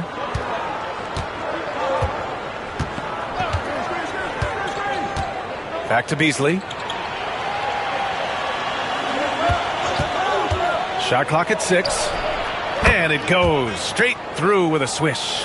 And just great intensity down the stretch. I mean, he really wants to rock with the game on the line. Now take a look at him. Locked in right now in this moment. Wants the ball in his hands and feels real comfortable with the shot he's taking. Now here's Robinson. Here's Rozier on the money with the jumper. And the Heat lead by 5. And what I love about Rozier is his fearlessness as a scorer. Inside, outside, in between, it doesn't matter. To the middle. Here's Holland. Oh, and that one, no question, powered it down. This is why you put the ball in his hands. An accurate pass hitting a moving target. Up top, Anderson. Stewart defends. Pass to Highsmith. It's Jaquez on the wing. Comes up empty down low. And so it's Schroeder with it. He brings it up for the Pistons. A great fourth quarter. Just giving up 2 points. Inside. Here's Holland. Down the pipe it goes. Schroeder with the assist. Schroeder's got 3 assists in the game. Well, we've seen Schroeder stepping up more as a distributor, leading this ball club now. Now here's Rozier. Outside Robinson. This one for three. Buries it from three. Robinson's gotten himself going here. His first points of the game on the deep ball. Pistons trail by 4. Outside Schroeder. Pass to Stewart. The three. Knocks it down from distance. And taking the short way from three. Stewart with a nice stroke. The Heat have gotten half of their attempts to fall in the fourth. 2 for 4 now. And so it's Eric Spoelstra with the timeout here. No doubt he's going to utilize the opportunity to make sure they're all on the same page here. A line change here for Miami. Let's check in with our reporter, Allie LaForce. Well, over the break, I listened in on Eric Spoelstra's huddle. He told the team he has complete faith in them, saying, we're right there. Now we just got to make that push and really take hold of the game. We can do that. To me, it looked like his players are on the same page with him. Guys, back to you. Appreciate the report, Allie.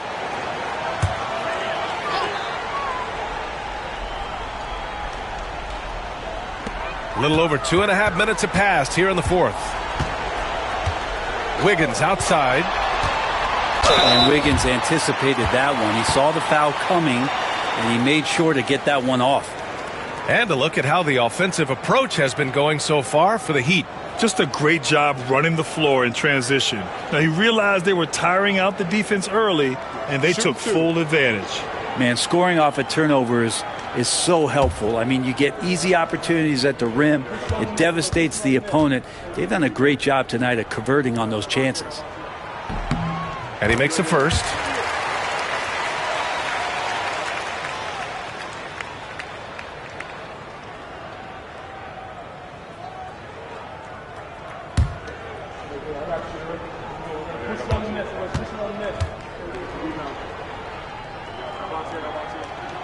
And Wiggins drops them both.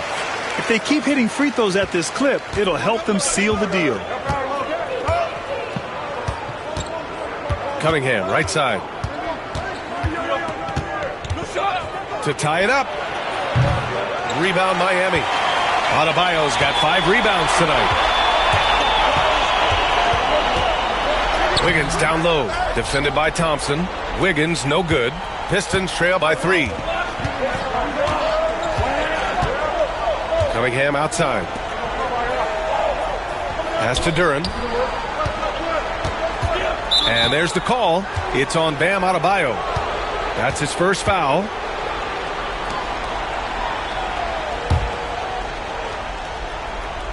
Here in the fourth quarter, just under 2.5 gone by.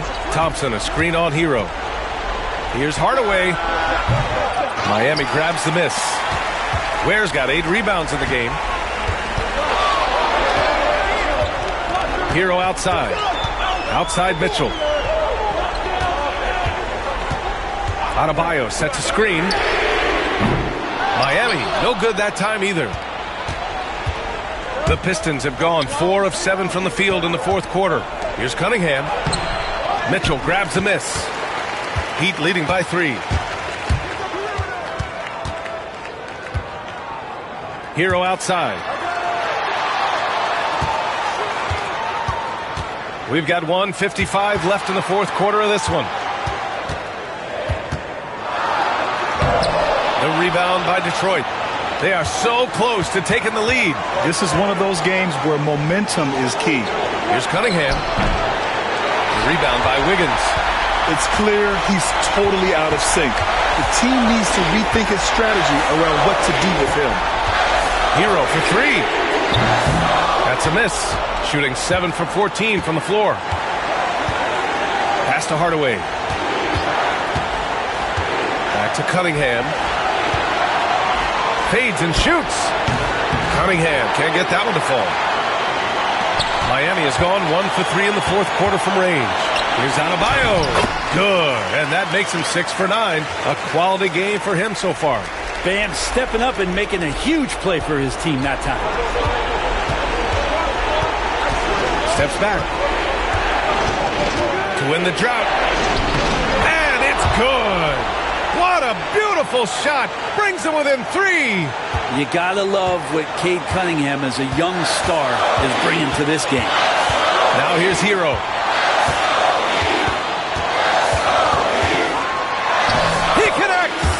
And Tyler Hero not shy that time. And the timeout called here by J.B. Bickerstaff, rallying his guys to make sure they all know the plan.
.43 seconds left in the fourth quarter.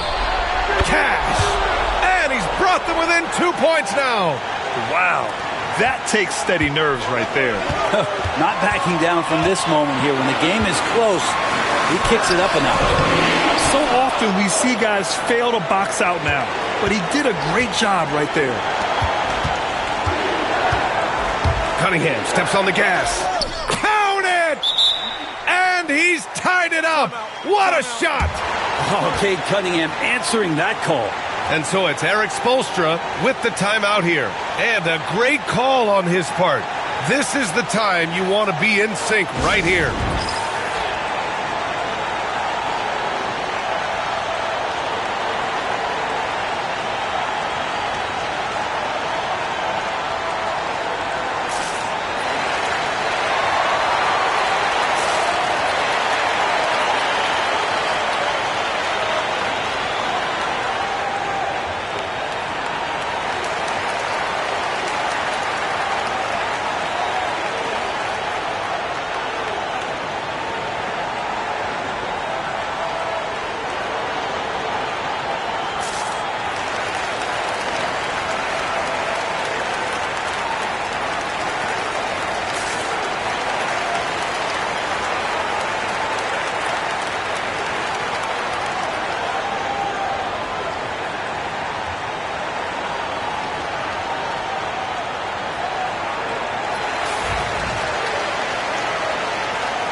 Hero outside.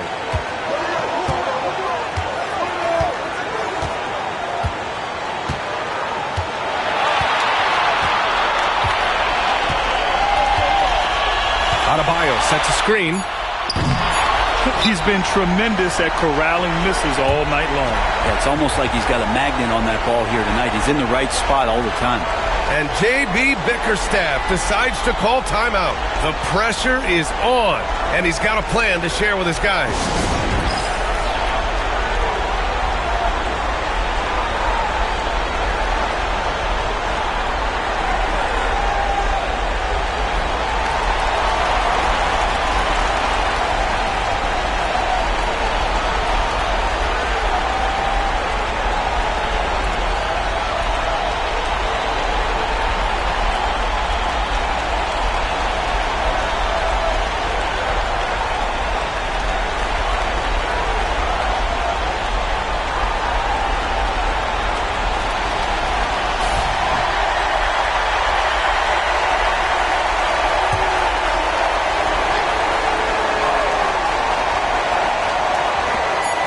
Here's Cunningham outside.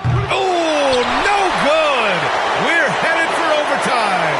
Regulation is ended, and we are headed to overtime. We've got more hoops coming your way in just a minute.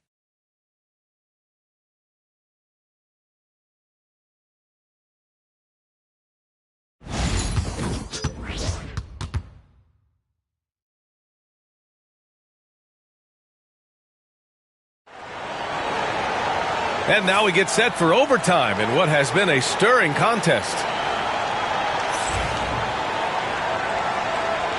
Here we go.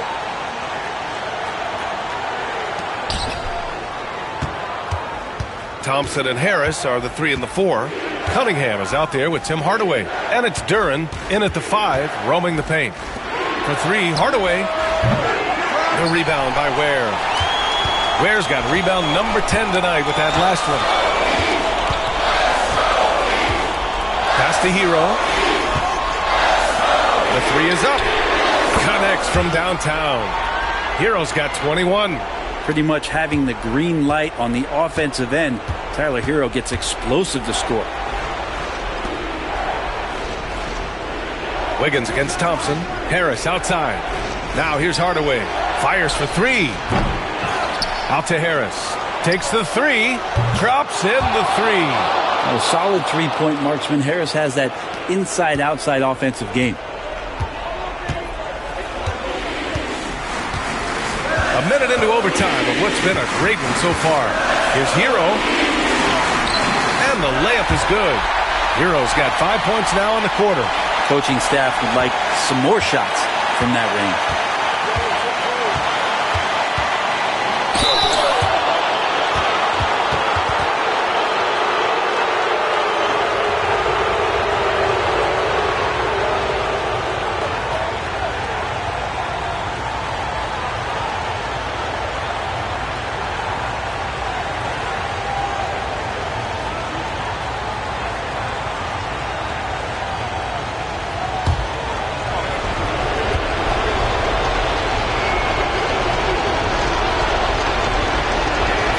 First free throw is good, and that narrows the gap to 1. And Cunningham with that number 1 selection, lots of expectations for him, so a steep learning curve to get to the level that he wants to play at, but he's got a great work ethic, and he's going to give you his best effort every night. That one falls, so he hits both of them. You might want to think twice before sending him to the line again. He gets locked in when the game gets close. 13 feet out. The rebound by Detroit. Duren's got rebound number 13 tonight with that one. Thompson finds Hardaway. Cunningham outside. In overtime, here a minute and a half gone. Clock at 6. Tipped. And he recovers it. For 3, here's Harris. And it's Miami with a rebound. 13 points was their biggest lead of the game. Here's Hero, and it's good. 2 points. Hero's got 25 points. Tyler Hero in the zone. Cunningham against Mitchell. And he buries it. A huge shot to tie it up. And the team counting on Cade. He comes through. Hero against Hardaway. And he's doing things on the glass tonight that we don't often see. Well, this kind of effort will energize the team and get you going, just gobbling up every board. To take the lead. Cunningham can't get that one to fall. To the inside. Hero. Yes! Yeah, and this is why Hero was a lottery pick back in 2019, because of how incredible of a scorer he can be. And J.B. Bickerstaff decides to call timeout. Great time to call his guys into the huddle at a very tense moment in this game. All right, thoughts on what coach is going to do here? And there's enough time on the clock to go for a 2-for-1.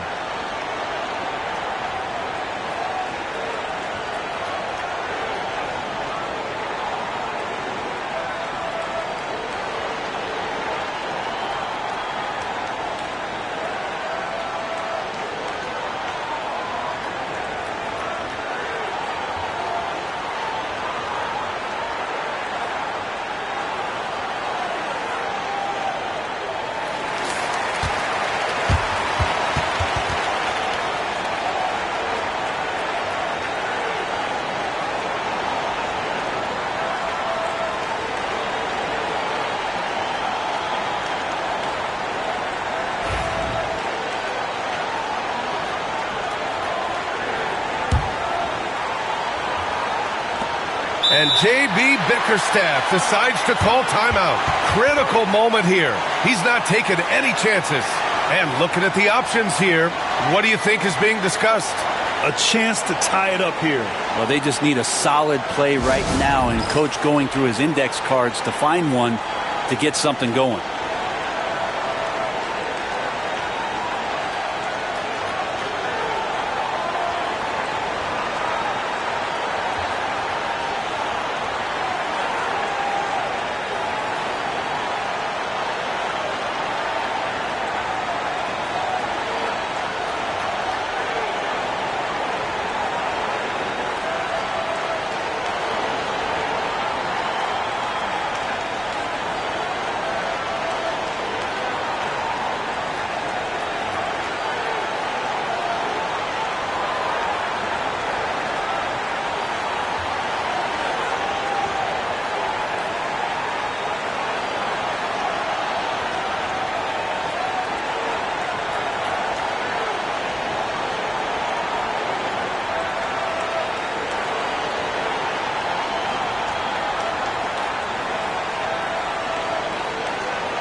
Here's Cunningham.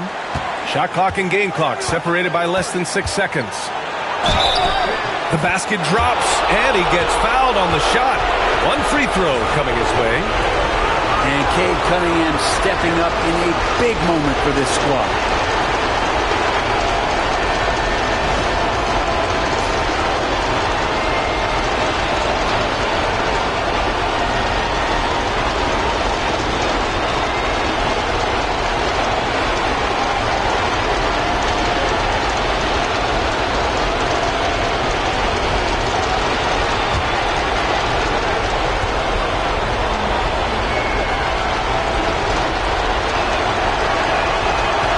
Cunningham, no good on the free throw.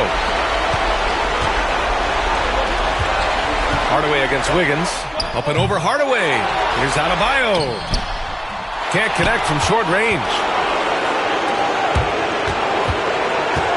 Outside Hardaway. Cunningham on the wing. Back to Hardaway to take the lead. Oh, had a chance to win it right there. Couldn't get it to fall. Another tie, and we're going to have a second overtime. And we'll be back right after this.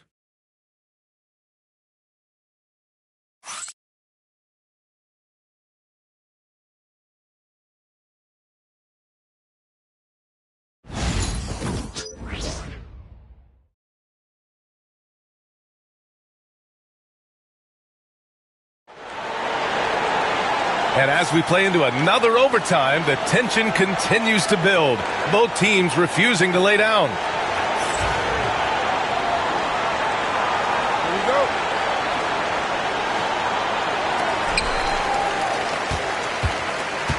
Now Mitchell.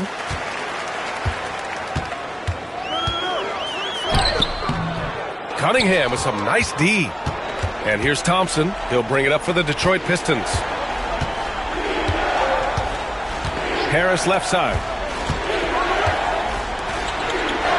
Cunningham outside. 5 to shoot. Oh, Cunningham rises up. Get up there, young fella. Sometimes as a point guard, you got to take it yourself. Well, it's okay to be selfish when you can flush it like that. Well, if he's calling his own number, there's a reason for it. They respect the decision-making for him out there. Hero, no good. The Pistons leading. For 3, Hardaway. And the dunk by Duren. You have to put a body on Duren. He's quick, he's athletic, and he has that 7'5" wingspan. Hero against Hardaway. Second chance shot. And so he draws the foul, headed to the line to shoot a pair. I like that. I mean, some physical play inside. He's not about to give up any easy baskets.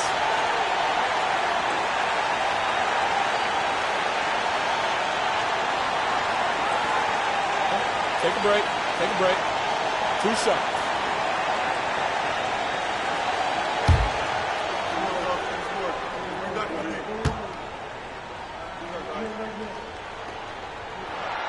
He hits the first one, and that narrows the lead down to just 3. Now, every team in the league would love to have a guy like Tyler Hero, an elite shooter off the catch, scores in bunches, and spaces the floor.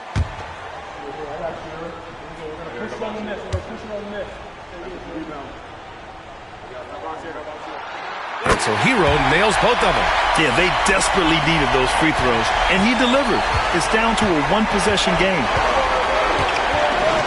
Duran with a screen on Hero. Pass to Cunningham. Over Mitchell. Oh, and he got fouled on his way up. He'll head to the line to shoot 2. That's a slick move from Cade Cunningham, luring the defender in and getting himself fouled.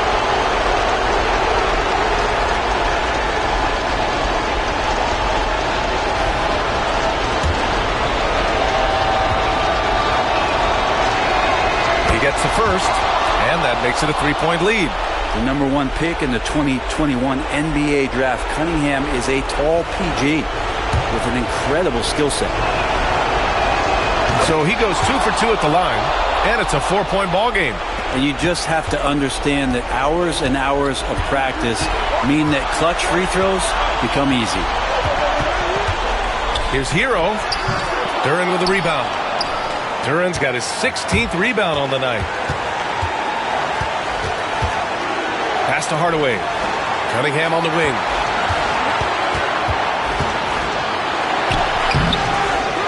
Second shot opportunity. Oh, Cade Cunningham, strong. And how about Cade just pushing through that time to finish it off? It all comes down to this possession. They must get points. Now, you can't make any mistakes right here if you want to keep hope alive. Their execution has to be precise. It falls! What a beautiful shot! Brings it within 3. Now, that's just a lapse right there. No matter what, somebody has to be there and get a hand up in the shooter's face. Now here's Cunningham. And he drives in. It's deflected. Mitchell with the ball. Wiggins outside. Hero outside.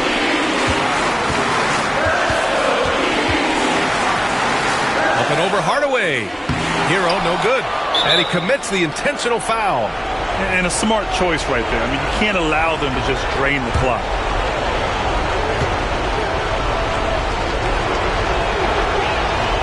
So the first one drops, and that gives him a 4-point cushion. And so both free throws good, and it's a 5-point game. Perfect from the line. It's now a 2-possession game. Miami calls timeout. They're trailing by 5. What do you think is going to be their best move at this point? Score quick, then foul. Then you have to hope for some missed free throws. Yeah, this won't be easy, so a little bit of luck will go a long way for them to get back in. Now, that play never gets old. The pick and roll will still be an offensive staple 100 years from now. Trust me. He drops the first one, and that gives him a 4-point cushion.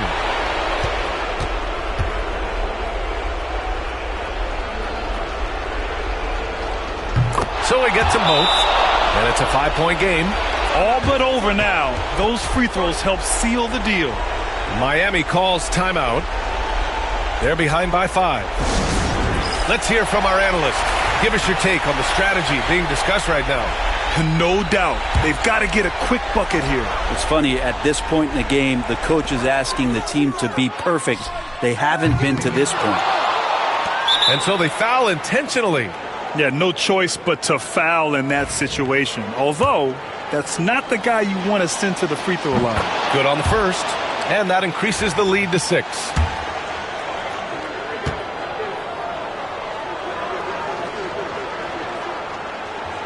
And he hits both free throws here, and it's a 7-point game.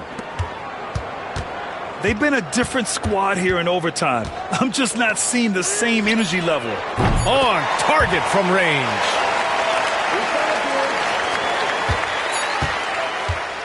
And so it's Detroit who scraped by with the win. Double overtime games are so grueling. And after this one, everyone, the officials, the fans, the broadcasters, will all have to take a little rest. Yeah, I need that rest, I'll tell you. But, hey, give them credit. They really dug deep into their energy reserves and showed their determination to get this win. And that about wraps it up. Alongside Brent Barry, Grant Hill, and Allie LaForce, this is Brian Anderson with our...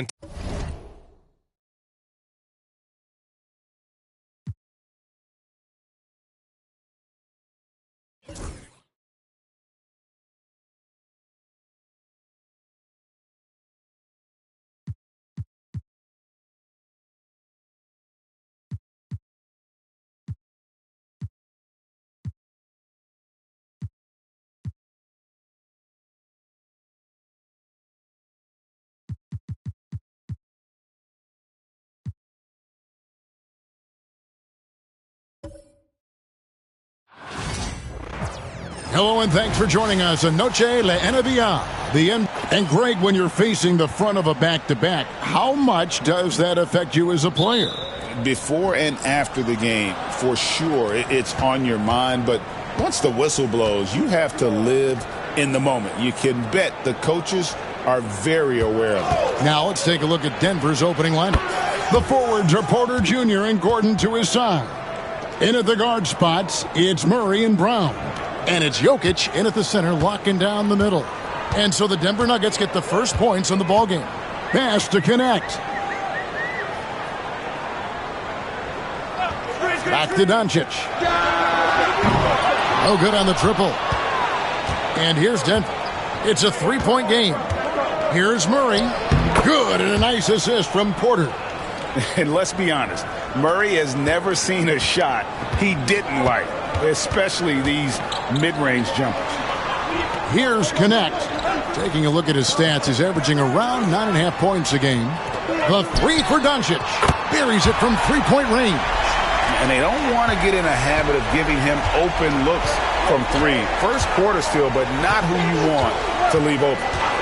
Now here's Murray. And we know he can score. He's averaging around 21.5 points a game. Jokic with a screen on Reeves. Brown's shot is off. Hard to figure out how he doesn't knock that one down. No defender in sight. Here's Doncic. That one falls. His second basket of the game. He's now 2 for 3. Creating space. Doncic will move defenders around. Greg, you think about oversized point guards, and the gold standard has always been Magic Johnson. Now you look at Luka Doncic, and he's certainly big for that position. Definitely some positive similarities, right? But the big difference is one of those guys has 5 rings, and that's not a knock on Doncic. This is a team sport, but Magic's ability to affect winning was right there with another MJ, Michael Jordan. Clock at 6. Shoots from 14. Reeves can't hit. That's one he knows he should have drained. On the wing, Porter. On the wing, Murray. Puts up a 3. The Lakers with the rebound. And on an open look like that, he's very gifted at making the weak coverage pay. Reeves the pass to Doncic. Reeves with the screen on Murray. The 3 for Doncic. And it's Jokic with the rebound. Denver's gone 1 of 3 from beyond the arc so far in the game. First quarter of play. We're about 3 minutes in. The kick out to Porter. Good, and the assist goes to Jokic. Porter's got 6. And a smooth shooting stroke off the catch. Porter clearly excels in those situations. Pass to Reeves. Finney Smith with it. And the Lakers with another miss. And you could tell he thought that triple was going to fall. And with an update from the sidelines, let's check in with David Aldridge. Well, Kevin, Los Angeles' head coach gave me a few minutes. He thinks they need to focus on speeding up Nikola Jokic rather than trying to slow him down. Coach said Jokic dominates the game at his own pace, so we need to put more pressure on him and not allow him to play so patiently. Of course, that's easier said than done. Back to you, Kevin. Okay, David, thanks. Here's Brown. No scoring in this one. Shooting foul as the whistle blows. He'll shoot 2 free throws.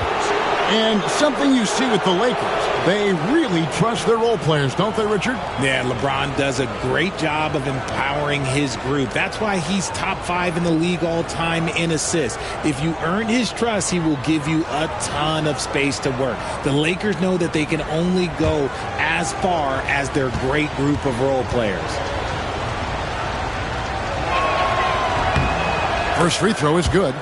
And if you were to assemble a first-team all-second-rounders, Jokic would be a shoo-in. Gabe Vincent, he's checked in for Los Angeles. The Nuggets also changing it up. Peyton Watson comes in for Porter. And Russell Westbrook is subbed in for Christian Brown. And Jokic drops them both. Some big guys struggle at the line, not him. He's put in the work to defy that assumption. And J.J. Redick is called timeout. This will give him a chance to discuss some potential alterations.